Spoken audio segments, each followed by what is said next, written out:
ചെമ്മീൻ പടം വന്നതിന് ശേഷമായിരിക്കും ആളുകൾ ഇങ്ങനെ ചാകര എന്ന് പറഞ്ഞിട്ടുണ്ടെങ്കിൽ മീനിന്റെ ലബ്ധിക്ക് കൂടുതലായിട്ട് പേര് ഉപയോഗിക്കുന്നത്. സത്യത്തിൽ ശാസ്ത്രീയമായിട്ട് പറഞ്ഞു കഴിഞ്ഞാൽ ചാകര എന്ന് പറഞ്ഞാൽ ഇക്വലായിട്ട് നമ്മൾ ശാസ്ത്രീയമായിട്ട് പറയുന്ന പേര് ഇംഗ്ലീഷിൽ മഡ് ബാങ്ക് ആണ്. മഡ് ബാങ്ക് എന്ന് പറഞ്ഞിട്ടുണ്ടെങ്കിൽ അതൊരു ഫിസിക്കൽ ഫോർമേഷൻ ആണ്. അത് മീനിന്റെ ലബ്ധിയോ അല്ലെങ്കിൽ ലഭ്യത കൂടുതലോ ഒന്നുമല്ല സൂചിപ്പിക്കുന്നത്. ഫോർട്ട് കൊച്ചി മൈപ്പനായിട്ട് ഒരു ജങ്കാർ സർവീസ് ഉണ്ട്. ആ ജങ്കാർ സർവീസ് പോയി കഴിഞ്ഞപ്പം ഒരു ഷോള് ആ ജങ്കാർ സർവീസ് കാരണം ഡിസ്റ്റർബ്ഡ് ആയിട്ട് കരയിലേക്ക് ചാടുന്ന ഒരു അവസ്ഥ ഉണ്ടായി. അപ്പൊ നമ്മൾ പറഞ്ഞു ഈ നേരത്തെ പറഞ്ഞ മാതിരി ചാളച്ചാകരയാണെന്ന് പറഞ്ഞു. അതൊരു ഷോൾ മൂവ്മെന്റ് ആയിരുന്നു. ആ സമയത്ത് ഇങ്ങനെ ഒരു ഡിസ്റ്റർബൻസ് ഉണ്ടായി കഴിഞ്ഞപ്പം പെട്ടെന്ന് ചാള കരയിലേക്ക് ചാടി. അങ്ങനെ സംഭവിക്കാറുണ്ട്. കടലിൽ പോയി കഴിഞ്ഞിട്ടുണ്ടെങ്കിൽ ഒരു 50 വർഷം മുമ്പ് കടലിൽ ഡൈവ് ചെയ്യുന്ന ഒരു ആൾക്ക് കടലിൽ കാണപ്പെടുന്ന ആ മരീൻ സ്ട്രക്ചറിൽ ഉണ്ടാവുന്ന ആ ഒരു സ്ട്രക്ചർ അല്ല ഇപ്പൊ കാണുന്നത്. ഇനി കടലിൽ നമ്മൾ പിടിക്കുന്ന മീനുകളിൽ എന്തെങ്കിലും മീൻ തീരെ കിട്ടാതായിട്ടുണ്ടോ എന്നുള്ള ചോദ്യം. അങ്ങനെ കിട്ടാതായിട്ടൊന്നുമില്ല. ചൂര അങ്ങോട്ടും ഇങ്ങോട്ടൊക്കെ കുറച്ചൊക്കെ മാറിപ്പോകുന്നുണ്ടെങ്കിലും കൂടുതലായിട്ടും നമ്മുടെ സമുദ്രാതിർത്തിയിൽ തന്നെയാണ് ചൂരയുടെയും സഞ്ചാരപഥം കണക്കാക്കപ്പെടുന്നത്. കേരള തീരത്തിനോട് കൂടുതലും ചെറിയ കാലഘട്ടം ജീവിക്കാൻ താല്പര്യപ്പെടുന്ന മത്സ്യങ്ങളാണ് കൂടുതൽ കാണപ്പെടുന്നത്. കാലാവസ്ഥ അനുകൂലമല്ല. അപ്പം എത്രയും പെട്ടെന്ന് മെച്യൂരിറ്റിയിൽ എത്തിയിട്ട് പ്രത്യുൽപാദനം സംഭവിച്ചു കഴിഞ്ഞിട്ടുണ്ടെങ്കിൽ അതിന് പ്രത്യുൽപാദനത്തിനുള്ളൊരു സാധ്യത ഉണ്ടെന്ന് മനസ്സിലാക്കിക്കൊണ്ട് സ്വയം വളരെ പെട്ടെന്ന് മെച്യൂർ ആവാനുള്ള ഒരു കപ്പാസിറ്റി ഇത് ഡെവലപ്പ് ചെയ്യുന്നു.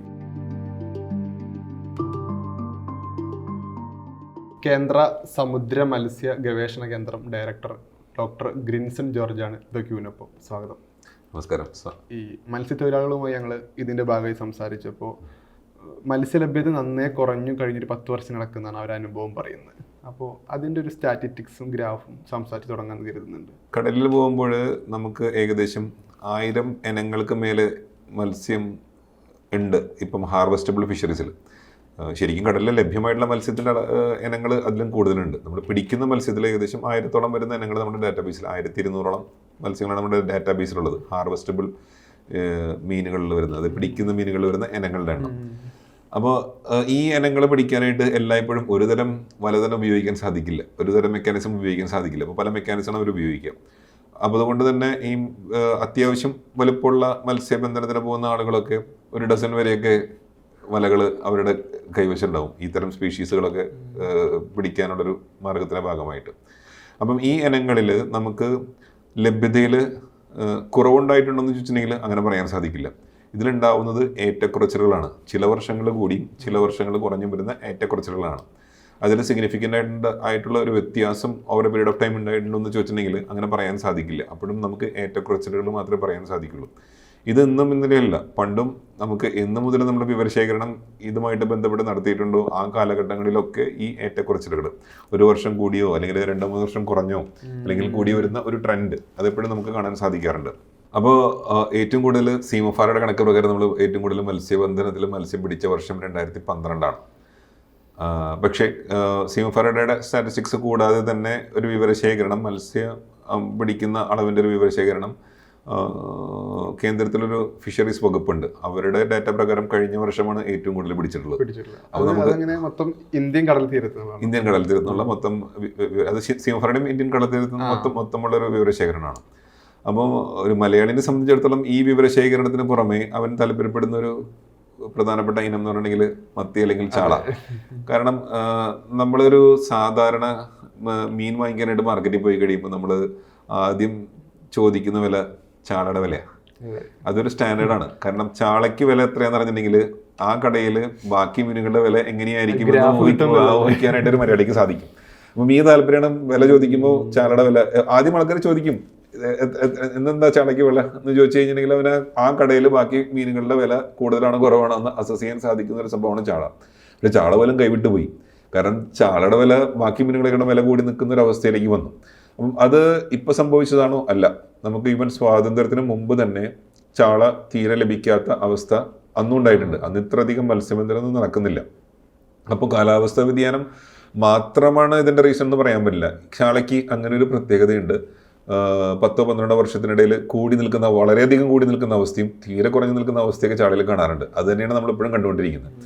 അങ്ങനെ പ്രത്യേകതയുള്ളൊരു മത്സ്യമാണ് ചാള. പിന്നെ എന്തുകൊണ്ട് ചാളയ്ക്ക് ഈ പ്രതിഫലനം വളരെ വ്യക്തമായിട്ട് കാണാൻ സാധിക്കുന്നു പറഞ്ഞെങ്കിൽ ചാള ഒരു 0 ഇയർ ക്ലാസ് ഫിഷറി എന്ന് നമ്മൾ പറയും. അതായത് എന്ന് ജനിക്കുന്നോ ആ വർഷം തന്നെ പിടിക്കപ്പെടുന്ന ഒരു മത്സ്യമാണ് ചാള. അതുകൊണ്ട് 0 ഇയർ ക്ലാസ് ഫിഷറി എന്ന് പറയും. ഒരു വർഷം പോലും കാണാത്ത ചാളകൾ ഉണ്ടാവാം. പക്ഷേ ഈ ഒരു വർഷത്തിനുള്ളിൽ ഈ ഒരു ചെറിയ മാസങ്ങളുടെ കാലഘട്ടത്തിൽ തന്നെ അത് മെച്യൂരിറ്റി എത്തുന്നു. അത് അതിൻ്റെ അടുത്ത സൈക്കിളിലേക്ക് പോകാനുള്ള നിലവാരത്തിൽ പോകുന്നു. അതിൽ ഏകദേശം 60 മുതൽ 70% അതാത് വർഷങ്ങൾ തന്നെ പിടിക്കപ്പെടുന്നു. ബാക്കി ഒരു 30% അടുത്ത വർഷത്തേക്ക് പ്രജനനത്തിനായിട്ട് മാറിപ്പോകുന്നു.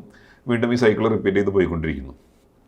ഇനി എന്തുകൊണ്ട് ചാളയ്ക്ക് ഈ ഏറ്റക്കുറച്ചിലുകൾ ഉണ്ടാവുന്നു നോക്കി കഴിഞ്ഞിട്ടുണ്ടെങ്കിൽ നമുക്ക് കാലാവസ്ഥ വ്യതിയാനം അതുമായിട്ട് ബന്ധപ്പെട്ട കുറേയധികം കാര്യങ്ങൾ ചർച്ച ചെയ്യേണ്ടിയിരിക്കുന്നു. അതിൽ ഏറ്റവും പ്രധാനപ്പെട്ട ഒരു സംഭവം എന്ന് പറയുന്നുണ്ടെങ്കിൽ പസഫിക് രാജ്യങ്ങളിൽ ഉണ്ടാവുന്ന ഒരു എൽനീനോ എന്ന് പറഞ്ഞൊരു പ്രതിഭാസമാണ്. നിങ്ങൾ കേട്ടിട്ടുണ്ടാവും എൽനീനോ എന്ന് പറഞ്ഞ പ്രതിഭാസം. പസഫിക് എന്ന് പറയുമ്പോൾ ഈ രാജ്യങ്ങൾ പറഞ്ഞാൽ നമുക്ക് മലയാളികൾക്ക് പ്രത്യേകം സുപരിചിതമായിരിക്കും. കാരണം ഈ പെറു, ചിലി അതൊക്കെ പറയുമ്പോൾ ഫുട്ബോളായിട്ട് മലയാളികൾക്ക് ഭയങ്കര വളരെ ഈസി ആയിട്ട് കണക്ട് ചെയ്യും. അപ്പം ഈ പെറുവിൽ ഒരു കൊഴുവ പോലുള്ള ഒരു മീനുണ്ട്, പെറുവിയൻ ആങ്കോവി എന്ന് പറയാം. അപ്പോൾ ഈ ആങ്കോവിയുടെ പാറ്റേൺ ഇതുമാതിരി ചാളമാരി വ്യത്യാസപ്പെട്ട് നിൽക്കുന്ന ഒരു പാറ്റേൺ ആണ്. അപ്പോൾ അത് പഠിക്കുമ്പോൾ നമുക്ക് പ്രധാനമായിട്ട് പഠിക്കുന്ന ഒരു ഓഷ്യാനോഗ്രാഫിക് പ്രതിഭാസമാണ് ഈ എൽനീനോ. അപ്പം ഈ എൽനീനോ എന്ന് പറഞ്ഞിട്ടുണ്ടെങ്കിൽ അവരുടെ ഭാഷയിൽ അതിൻ്റെ അർത്ഥം ക്രൈസ്റ്റ് ചൈൽഡ് അല്ലെങ്കിൽ കിഡ് എന്നുള്ള കൺസെപ്റ്റാണ്. എന്തുകൊണ്ടാണെന്ന് വെച്ചിട്ടുണ്ടെങ്കിൽ ഇത് സംഭവിക്കുന്നത് ഡിസംബറിലാണ്. അപ്പോൾ നമ്മളിപ്പം ഡിസംബറിൽ ഇത് ചർച്ച ചെയ്തുകൊണ്ടിരിക്കുന്ന കറക്റ്റ് സമയമാണ്. ഡിസംബറിൽ ചില വർഷങ്ങളിൽ, ഈ വർഷമില്ല കേട്ടോ, ചില വർഷങ്ങളിൽ അവിടെ എൽനീനോ എന്ന പ്രതിഭാസം ഈ പെറുവിൻ്റെ തീരത്ത് സംഭവിക്കുന്നു. അവിടെ സംഭവിക്കുന്ന ഒരു പ്രതിഭാസത്തിന് കേരള തീരത്ത് എന്ത് പ്രശ്നമാണ് ഉണ്ടാക്കാൻ പോകുന്നത് എന്നുള്ള ചോദ്യമാണ് നമ്മൾ ചാളനെ കുറിച്ച് സംസാരിച്ചുകൊണ്ടിരിക്കുന്നത്. അപ്പം അവിടെ ഈ എൽനീനോ വരുന്ന സമയത്ത് അഡീഷണലായിട്ട് കൂടുതലായിട്ട് താപനില അവിടെ നിന്ന് ഇന്ത്യൻ മഹാസമുദ്രങ്ങളിലേക്ക് വരുന്നു എന്നുള്ള കാര്യത്തിൽ യാതൊരു തർക്കമൊന്നുമില്ല. അപ്പം എൽനീനോൻ്റെ ഇൻറ്റൻസിറ്റി അത് കൂടുതലായിട്ട് ഉണ്ടാകുന്ന ഒരു സമയത്ത് കൂടുതലായിട്ടൊരു താപനില അവിടെ നിന്ന് കയറി അന്തരീക്ഷത്തിൽ ഒരു വാക്കർ സർക്കുലേഷൻ ഉണ്ട്. ആ സർക്കുലേഷൻ മാറുന്നു. അതിൽ കൂടെ കൂടുതൽ താപനില അല്ലെങ്കിൽ താപം ഇന്ത്യൻ മഹാസമുദ്രത്തിലേക്ക് വരുന്നു. ഇത് അവിടെ നിന്ന് ഇവിടെ എത്താനുള്ള, ഞാൻ ഡിസംബറിൽ എൽനീനോ നടക്കണമെന്ന് പറഞ്ഞു. അത് കഴിഞ്ഞിട്ട് അവിടെ നിന്ന് ഇന്ത്യൻ മഹാസമുദ്രത്തിലേക്ക് എത്താനുള്ളൊരു സമയം എന്ന് പറഞ്ഞിട്ടുണ്ടെങ്കിൽ ഏകദേശം 4 മുതൽ 6 മാസമാണ്. ഡിസംബറിൽ സംഭവിക്കുന്നതിന് 4 മാസം എന്ന് കഴിഞ്ഞിട്ടുണ്ടെങ്കിൽ ഇവിടെ ഏകദേശം ഏപ്രിലായി. 6 മാസം എന്ന് പറഞ്ഞാൽ ജൂൺ, ഏപ്രിൽ, മെയ്, ജൂൺ. ഇവിടെ കടുത്ത ചൂട് നിൽക്കുന്ന സമയത്ത് കൂടുതലായിട്ട് നമ്മുടെ താപനിലയിലേക്ക് അല്ലെങ്കിൽ നമ്മുടെ സമുദ്രത്തിലേക്ക് കൂടുതൽ ചൂടുകൾ ഇറങ്ങുകയാണ്. അപ്പം ആ സമയത്ത് കടുത്ത ചൂട്, നമ്മളൊരു മരീൻ ഹീറ്റ് വേവ് എന്നൊക്കെ പറയാവുന്ന രീതിയിലുള്ള കടുത്ത ചൂട് കടലിൽ അനുഭവപ്പെടുന്നു. അപ്പം എൽനീനോ അവിടെ സംഭവിക്കുന്നു, ഇവിടെ പ്രശ്നം, ചൂട് കൂടുന്ന പ്രശ്നം ഉണ്ടാകുന്നു. ഇങ്ങനെ ചൂട് കൂടി കഴിയുമ്പോൾ മത്സ്യത്തിൻ്റെ റിക്രൂട്ട്മെൻറ്റൊക്കെ ഞാൻ ബാധിക്കും. അപ്പോൾ അങ്ങനെ ബാധിക്കുമ്പോൾ ഞാൻ ഈ 0 ഇയർ ക്ലാസ് ഫിഷറി എന്ന് പറയുന്ന ലെവലിൽ ഏറ്റവും കൂടുതൽ ബാധിക്കപ്പെടുന്ന ഒരു മത്സ്യ ഇനമാണ് ചാള. ചാളനെ ബാധിക്കുന്ന മാതിരി എല്ലാ മത്സ്യങ്ങളെയും ബാധിക്കണമെന്നില്ല. അതുകൊണ്ടാണ് നമുക്ക് ഈവൻ എൽനീനോ കൂടി നിൽക്കുന്ന വർഷങ്ങൾ പോലും മത്സ്യലഭ്യത ഉണ്ടാവും, പക്ഷെ ചാള മാത്രം കുറയുന്നു. അങ്ങനെയുള്ള ഒരു പ്രതിഭാസം ഉണ്ടാവുന്നു. കഴിഞ്ഞൊരു 10 വർഷത്തിനിടയ്ക്ക് സജീവമായി കിട്ടിയിരുന്ന പല മത്സ്യങ്ങളും പിന്നീട് കിട്ടാതായി കാലാഹരണപ്പെട്ടു പോകുന്ന രൂപത്തിലൊക്കെ റിപ്പോർട്ടുകൾ കാണാറുണ്ടായിരുന്നു. ശരിക്കും അതിൻ്റെ ഒരു വസ്തുത എന്താണ്? നമ്മുടെ സമുദ്രങ്ങളെ സംബന്ധിച്ചിടത്തോളം അത് കറക്റ്റ് ആ തരത്തിലുള്ളൊരു വ്യത്യാസമല്ല കാണുന്നത്. നമുക്ക് നമ്മുടെ സമുദ്രങ്ങളിൽ മറീൻ സ്ട്രക്ചർ ആൻഡ് ഫംഗ്ഷൻ അത് മാറിയിട്ടുണ്ട്, അതിൽ ഡൗട്ടൊന്നുമില്ല. ഇപ്പോൾ കടലിൽ പോയി കഴിഞ്ഞിട്ടുണ്ടെങ്കിൽ ഒരു 50 വർഷം മുമ്പ് കടലിൽ ഡൈവ് ചെയ്യുന്ന ഒരു ആൾക്ക് കടലിൽ കാണപ്പെടുന്ന ആ മറീൻ സ്ട്രക്ചറിൽ ഉണ്ടാവുന്ന ആ ഒരു സ്ട്രക്ചർ അല്ല ഇപ്പോൾ കാണുന്നത്. ഇനി കടലിൽ നമ്മൾ പിടിക്കുന്ന മീനുകളിൽ എന്തെങ്കിലും മീൻ തീരെ കിട്ടാതായിട്ടുണ്ടോ എന്നുള്ള ചോദ്യം, അങ്ങനെ കിട്ടാതായിട്ടൊന്നുമില്ല. ഞാൻ ഈ പറഞ്ഞ മാതിരിയുള്ള ഏറ്റക്കുറച്ചിലുകൾ ഉണ്ടായിട്ടുണ്ട്. ചില കടുത്ത 5, 6 അല്ലെങ്കിൽ 8 വർഷം വരെ ചില ഇനങ്ങൾ നമുക്ക് കൂടുതലായിട്ട് കിട്ടാത്തൊരവസ്ഥ ഉണ്ടായിട്ടുണ്ട്. പക്ഷെ ഇതിന് തീർത്തും വിപരീതമായിട്ട് നമ്മൾ അറ്റ്ലാന്റിക്കിലോ പസഫിക്കിലോ നമ്മളെപ്പോഴും കമ്പയർ ചെയ്യുമ്പോൾ അവിടെയാണ് കമ്പയർ ചെയ്യുക. അവിടെ എന്ത് സംഭവിച്ചതെന്ന് പറഞ്ഞിട്ടുണ്ടെങ്കിൽ അവിടെ 10-15 ഇനങ്ങളാണ്. നമ്മളിവിടെ 1000 എന്ന് പറയുമ്പോൾ അവിടെ 10-15 ഇനങ്ങൾ മാത്രമാണ് അവരുടെ ഒരു മത്സ്യ വിഭവമായിട്ട് കരയിലോട്ട് വരുന്നത്. അപ്പം ഈ 10-15 ഇനങ്ങളിൽ അവർ മെയിനായിട്ട് പിടിക്കുന്ന ഒരു ഫിഷറി കോഡ് ഫിഷറിയാണ്. ഈ കോഡ് എന്ന് പറഞ്ഞ മീനിന് കുറേ കാലങ്ങൾ എണ്ണയിട്ട് മഷിയിട്ട് നോക്കിയാൽ പോലും കിട്ടില്ല എന്നുള്ളൊരു അവസ്ഥ ഉണ്ടായിട്ടുണ്ട്. അവർ മീൻ പിടിക്കാൻ പോകുന്നു, ഈ മീൻ തീരെ കിട്ടാതെ വരുന്നു. അതായത് ടോട്ടൽ കൊളാപ്സ്, കടലിൽ ആ മീനിൻ്റെ അവൈലബിലിറ്റി ഇല്ല. പിന്നെ എത്രയോ കാലങ്ങൾ എഫേർട്ട് എടുത്തിട്ടാണ് ഇതിനൊക്കെ റിക്കവർ ചെയ്യാൻ സാധിച്ചത്. ഇത് ഞാൻ നമ്മുടെ ഇവിടുത്തെ മാനേജ്മെന്റിന്റെ ഗുണമാണെന്ന് ഫുള്ളായിട്ട് പറയില്ല. പക്ഷെ എന്തുകൊണ്ടാണെന്നുണ്ടെങ്കിൽ നമ്മുടെ കടലിന് ഇതൊക്കെ പ്രതിരോധിക്കാനുള്ള ഒരു കഴിവുണ്ട്. എന്തുകൊണ്ടാണെന്ന് പറഞ്ഞിട്ടുണ്ടെങ്കിൽ വൈവിധ്യം കൂടുതലാണ്. ഞാൻ നേരത്തെ പറഞ്ഞ മാതിരി അവിടെ 15 ഡീൽ ചെയ്യുമ്പോൾ അവിടെ നമ്മൾ 1000 ഡീൽ ചെയ്യുന്നു. അതോടൊപ്പം തന്നെ അവിടെ ഒരു മത്സ്യത്തിന് അതിന്റെ കാലാവധി പൂർത്തിയാക്കാനായിട്ട് 5 അല്ലെങ്കിൽ 6 വർഷം വേണ്ടി വരും. ഞാൻ ഈ പറഞ്ഞ ചാള 0 ഇയർ, 1 വർഷം പോലും പൂർത്തിയാക്കാത്തതിന്റെ കാലാവധി പൂർത്തിയാക്കാൻ സാധിക്കുന്നു. പിന്നെ ഒരു മത്സ്യം ഇടുന്ന മുട്ടകളുടെ എണ്ണം അത് വളരെ കൂടുതലാണ് ഇവിടെയുള്ള മത്സ്യങ്ങൾക്ക്, അവിടെ അത്ര ഇല്ല. അപ്പം ഇങ്ങനെ കുറേ പ്രത്യേകതകളുള്ളത് ഒരു സർവൈവൽ ഇൻസ്റ്റിങ്ക്റ്റ് വളരെ കൂടുതലുള്ള മീനുകളാണ് ഇവിടെ ഉള്ളത്. പിന്നെ കുറേയധികം ക്ലൈമറ്റ് റെസിലിയൻസ് ആയിട്ട് ബന്ധപ്പെട്ടും കുറേ തിരിച്ചു വരാനുള്ള കപ്പാസിറ്റിയുള്ള മീനുകളാണ് ഇവിടെ ഉള്ളത്. അതുകൊണ്ടാണ് ഇവിടുത്തെ മത്സ്യബന്ധനത്തിൽ കിട്ടുന്ന മത്സ്യങ്ങളുടെ അളവിൽ നമുക്ക് ഏറ്റക്കുറച്ചിലുകൾ ഉണ്ടായാലും തീരെ കിട്ടാതെ ഒരവസ്ഥ വരാതിരുന്നത്. ഇനി ഇതിന്റെ തോതിൽ കാര്യമായിട്ടുള്ള വ്യത്യാസമുണ്ട്. എന്നും നമ്പർ 1 നിന്നുകൊണ്ടിരുന്ന മീനാണ് മത്തി. ഈ മത്തി കിട്ടാതെ വന്നപ്പോൾ മത്തീനെ ഓവർടേക്ക് ചെയ്തിട്ട് പല മീനുകളും വരാൻ തുടങ്ങി. അത് 2ാം സ്ഥാനത്ത് നിന്ന മീനോ അല്ലെങ്കിൽ 3ാം സ്ഥാനത്ത് നിന്ന മീനോ അല്ല. പലപ്പോഴും നമ്മുടെ ചിത്രത്തിലേക്ക് കാണാത്ത ക്ലാത്തി എന്ന് പറഞ്ഞ പോലെയുള്ള മീനുകൾ, ക്ലാത്തി ഒഡോണസ് നൈഗർ, അത് നമ്മൾ പൊതുവേ ഭക്ഷണത്തിന് കാര്യമായിട്ട് ഉപയോഗിക്കാത്തൊരു മീനാണ്. പിന്നെ അതിലും ഒരു പ്രോട്ടീൻ കണ്ടന്റ് ഉള്ളതുകൊണ്ടും അത് കഴിച്ചുകൊണ്ട് പ്രശ്നമില്ലാത്തതുകൊണ്ടും അത് വന്നു, അത് ആൾക്കാർ പിടിച്ചു, അത് ഉപയോഗിച്ചു. അപ്പോൾ ക്ലാത്തി പോലെയുള്ള മത്സ്യങ്ങൾ നമ്മുടെ സമുദ്ര തീരത്ത് കാര്യമായിട്ട് വരാനുള്ള ഒരു സാധ്യത സംഭവിച്ചു. അപ്പം ഇതിന് കുറേയധികം കാര്യങ്ങൾ ഇതിന് കോൺട്രിബ്യൂട്ട് ചെയ്യുന്നുണ്ട്, പങ്കുവഹിക്കുന്നുണ്ട് ഇതിൻ്റെ ഈ വ്യത്യാസങ്ങൾ വരാനായിട്ട്. ഒരു വ്യത്യാസം എന്ന് പറഞ്ഞിട്ടുണ്ടെങ്കിൽ നമ്മൾ കാലാകാലങ്ങളിലായിട്ട് മത്സ്യബന്ധനത്തിൽ വരുന്ന മാറ്റങ്ങൾ മത്സ്യത്തിൻ്റെ അളവിനെ ബാധിക്കും. പിന്നെ കാലാവസ്ഥ വ്യതിയാനം മൂലം എന്തൊക്കെ വ്യത്യാസങ്ങൾ കടലിൽ ഉണ്ടാകുന്നു അതിൻ്റെ ഒരു പ്രതിഫലനം ഈ മത്സ്യത്തിൻ്റെ ഘടനയിലും സ്ട്രക്ചറിലൊക്കെ കാണാൻ സാധിക്കും. ഈ വ്യത്യാസങ്ങളാണ് ഉണ്ടായിട്ടുള്ളത്. പൂർണ്ണമായിട്ടും ഇല്ല എന്നുള്ള അവസ്ഥയില്ല, പക്ഷെ നമുക്ക് കിട്ടുന്ന മത്സ്യങ്ങളുടെ ലഭ്യതയിൽ കാര്യമായിട്ടുള്ള വ്യത്യാസം വന്നു. പിന്നെ ഒരു ഗ്ലോബലൈസേഷൻ വന്നു കഴിഞ്ഞപ്പോൾ പല രീതിയിലും ഇവിടെ നിന്ന് മത്സ്യങ്ങൾ കൂടുതലായിട്ട് കയറ്റി പോകാനുള്ളൊരു താല്പര്യം, പിന്നെ നമ്മുടെ തന്നെ കൺസ്യൂമറിസ്റ്റിക് ആയിട്ടുള്ളൊരു നിലവാരത്തിൽ ലക്ഷറി ആയിട്ടുള്ള സീ ഫുഡുകൾ കൂടുതലും ഒരു ഫ്ലോട്ടിങ് കമ്മ്യൂണിറ്റിക്ക് കൊടുക്കുക എന്നുള്ളൊരു സ്റ്റൈല്, അതായത് ടൂറിസമായിട്ട് ബന്ധപ്പെട്ട് അങ്ങനെയൊക്കെ പോകുന്ന സമയത്ത് നമ്മൾ സാധാരണ കടകളിൽ, സാധാരണ മാർക്കറ്റുകളിൽ ലഭ്യമായിട്ടുള്ള മത്സ്യങ്ങളുടെ ഒരു അളവിൽ അതിൻ്റെ ഇനങ്ങളിലൊക്കെ ഒരു പ്രത്യേകത. പക്ഷെ നമ്മൾ ആ സമയം ഒരു റെസ്റ്റോറൻറ്റിൽ പോയി കഴിഞ്ഞാൽ കിട്ടുന്ന മത്സ്യങ്ങൾ, അപ്പോൾ ഈ കാറ്ററിംഗ് ലൈൻ, ഹോട്ടൽസ് അല്ലെങ്കിൽ കയറ്റുമതി ഇതൊക്കെ നോക്കി കഴിയുമ്പോൾ ഈ വ്യത്യാസങ്ങളൊക്കെ ഒരുപക്ഷെ തീന്മേശയിൽ പ്രതിഫലിച്ചിട്ടുണ്ടാവാം. ഓക്കെ, ഇപ്പം ഈ ആലപ്പുഴ മുതൽ കോഴിക്കോട് വരെയുള്ള കടൽ തീരങ്ങളിൽ ഇപ്പം ചാളയുടെ ചാകര പോലുള്ള വീഡിയോകൾ നിരന്തരം മാധ്യമങ്ങളിൽ കണ്ടിരുന്നത്. അപ്പോൾ ഇത് ചാകര എന്ന് പറയുന്ന ആ പ്രതിഭാസം തന്നെയാണോ ഇത്, അല്ല ഈ ചാള മാത്രം കാണപ്പെടുന്നതിന് എന്തെങ്കിലും പ്രത്യേകത ഉണ്ടോ? ഒരുപക്ഷെ എനിക്ക് തോന്നുന്നു ചെമ്മീൻ പടം വന്നതിന് ശേഷമായിരിക്കും ആളുകൾ ഇങ്ങനെ ചാകര എന്ന് പറഞ്ഞിട്ടുണ്ടെങ്കിൽ മീനിന്റെ ലബ്ധിക്ക് കൂടുതലായിട്ട് പേര് ഉപയോഗിക്കുന്നത്. സത്യത്തിൽ ശാസ്ത്രീയമായിട്ട് പറഞ്ഞു കഴിഞ്ഞാൽ ചാകര എന്ന് പറഞ്ഞാൽ ഇക്വലായിട്ട് നമ്മൾ ശാസ്ത്രീയമായിട്ട് പറയുന്ന പേര് ഇംഗ്ലീഷിൽ മഡ് ബാങ്ക് ആണ്. മഡ് ബാങ്ക് എന്ന് പറഞ്ഞിട്ടുണ്ടെങ്കിൽ അതൊരു ഫിസിക്കൽ ഫോർമേഷനാണ്. അത് മീനിന്റെ ലബ്ധിയോ അല്ലെങ്കിൽ ലഭ്യത കൂടുതലോ ഒന്നുമല്ല സൂചിപ്പിക്കുന്നത്, മഡ് ബാങ്ക് ആണ്. കാലവർഷത്തിന്റെ സമയത്ത് നമുക്ക് എന്താ സംഭവിക്കണേ, നമുക്ക് തിരകളുടെ ഒക്കെ ഉപദ്രവം കൂടുതലാണ്. മത്സ്യബന്ധനത്തിൽ ഏർപ്പെടുക എന്ന് പറഞ്ഞാൽ തന്നെ വളരെ വെല്ലുവിളി നിറഞ്ഞൊരു പണിയാണ്. ഞാൻ നേരത്തെ സൂചിപ്പിച്ച വഴി ഇവിടെ കൂടുതലും ദൈനംദിന ജീവിതത്തിന് വേണ്ടി മത്സ്യബന്ധനത്തിൽ ഏർപ്പെടുന്ന ആളുകളാണ്. യന്ത്രവൽകൃത മത്സ്യബന്ധനം തീരെ കുറവാണ്. കൂടുതലും യന്ത്രങ്ങളില്ലാതെ തന്നെ കടലിൽ പോയി മീൻ പിടിക്കുക, അല്ലെങ്കിൽ മോട്ടറൈസ്ഡ് യാനങ്ങളിൽ പോയിട്ട് മീൻ പിടിക്കുക. ഫുള്ളായിട്ട് മെക്കനൈസ്ഡ് ആയിട്ടുള്ള ഒരു യന്ത്രവൽകൃത മത്സ്യബന്ധനം കുറച്ചാളുകൾ മാത്രമേ ചെയ്യുന്നുള്ളൂ. അപ്പം ഇവരെ കടലിൽ പോകുമ്പോൾ കടലിൽ മത്സ്യബന്ധനം വെല്ലുവിളി നിറഞ്ഞൊരു ജോലി തന്നെയാണ്.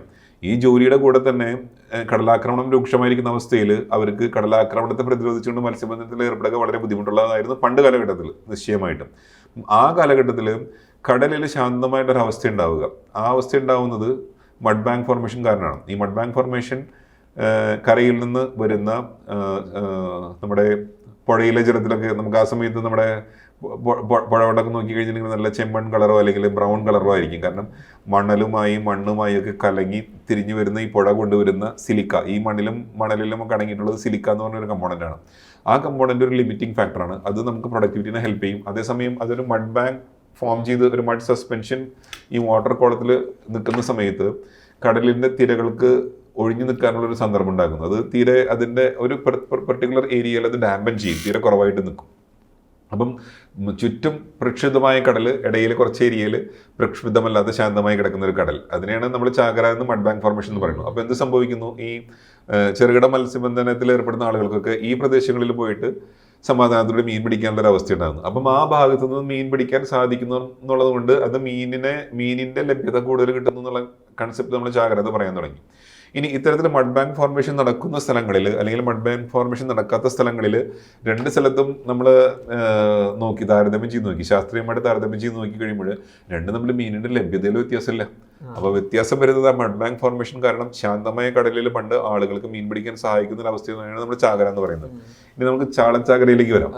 ഈ അപ്സര സൂചിപ്പിച്ച മാതിരി ഈ ചാളച്ചാകര എന്ന് പറഞ്ഞിട്ടുണ്ടെങ്കിൽ അത് സത്യത്തിൽ അങ്ങനെ സംഭവിക്കുന്ന ഒരു കാര്യം. ചാള എന്ന് പറഞ്ഞിട്ടുണ്ടെങ്കിൽ കൂട്ടമായിട്ട് സഞ്ചരിക്കുന്ന ഒരു മത്സ്യമാണ്.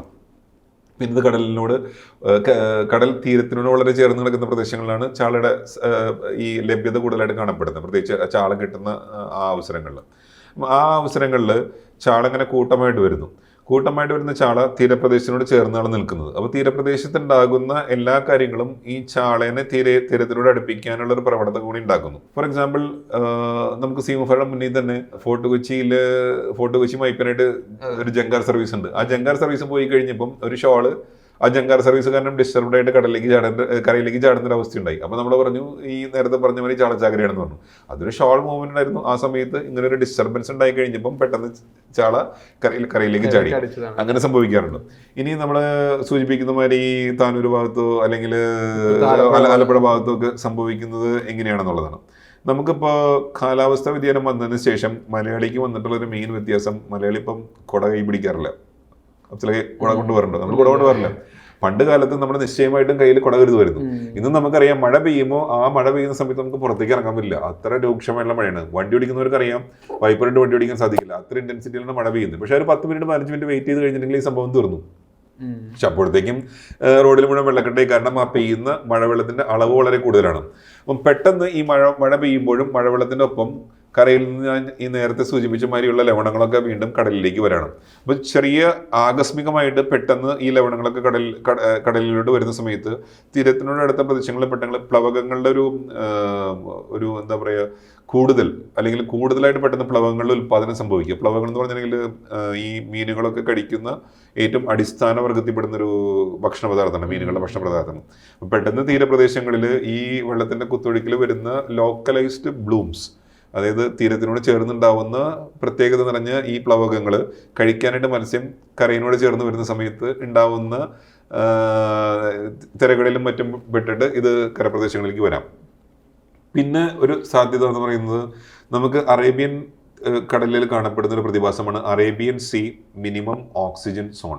അറേബ്യൻ കടലിൽ പണ്ട് മുതലേ ഉള്ള ഒരു പ്രതിഭാസമാണ്. അറേബ്യൻ കടലിന്റെ ഒരു പ്രത്യേക ഭാഗത്ത് ഓക്സിജന്റെ അളവ് തീരെ കുറഞ്ഞിട്ടുള്ള ഒരു സോൺ ഉണ്ട്. അപ്പം ഈ ഓക്സിജന്റെ അളവ് അവിടെ തീരെ കുറവാണെങ്കിൽ കടലിലെ വെള്ളത്തിലുള്ള ഓക്സിജൻ ശ്വസിച്ചിട്ടാണ് കടൽ മത്സ്യങ്ങളൊക്കെ ജീവിക്കുന്നത്. അപ്പം ഈ സോൺസ് ഉള്ള പ്രദേശങ്ങൾ ഒഴിവാക്കാനായിട്ട് മത്സ്യങ്ങൾ താരതമ്യം ശ്രമിക്കും. വലിയ മത്സ്യങ്ങൾക്ക് ഒരു പക്ഷേ ഇത് തരണം ചെയ്തുകൊണ്ട് മറ്റു ഭാഗങ്ങളിലേക്ക് പോകാൻ സാധിക്കും. ചാള പോലുള്ള ചെറു മത്സ്യങ്ങൾക്ക് എന്ത് സംഭവിക്കുന്നു, ഈ കടലിൽ നമ്മുടെ ലഭ്യത വെച്ച് നോക്കുമ്പോൾ ഏറ്റവും കൂടുതലുള്ള മത്സ്യം തന്നെയാണ് ചാള. മാത്രമല്ല അത് കൂട്ടമായിട്ട് സഞ്ചരിക്കുന്നു.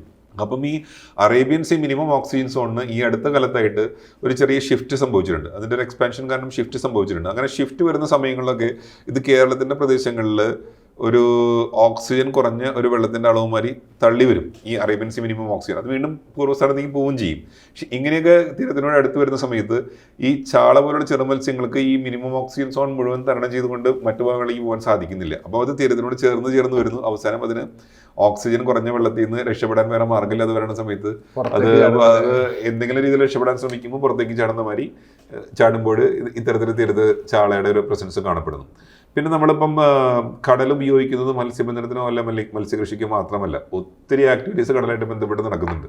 അപ്പം ഈ ആക്ടിവിറ്റീസ് ഒക്കെ നടക്കുന്ന സമയത്ത് ഇത് പലതരത്തിലുള്ള ഡിസ്റ്റർബൻസസ് ഈ കടലിലെ മത്സ്യങ്ങൾക്ക് ഉണ്ടാക്കുന്നുണ്ട്. അപ്പം ഈ ഡിസ്റ്റർബൻസസ് ഞാൻ നേരത്തെ ചോദിപ്പിച്ച ഒരു ചെറിയ എക്സാമ്പിളാണ് ഫെറിയുടെ മൂവ്മെന്റ്. അതുപോലെ എത്രയോ കാര്യങ്ങൾ നടക്കുന്നു.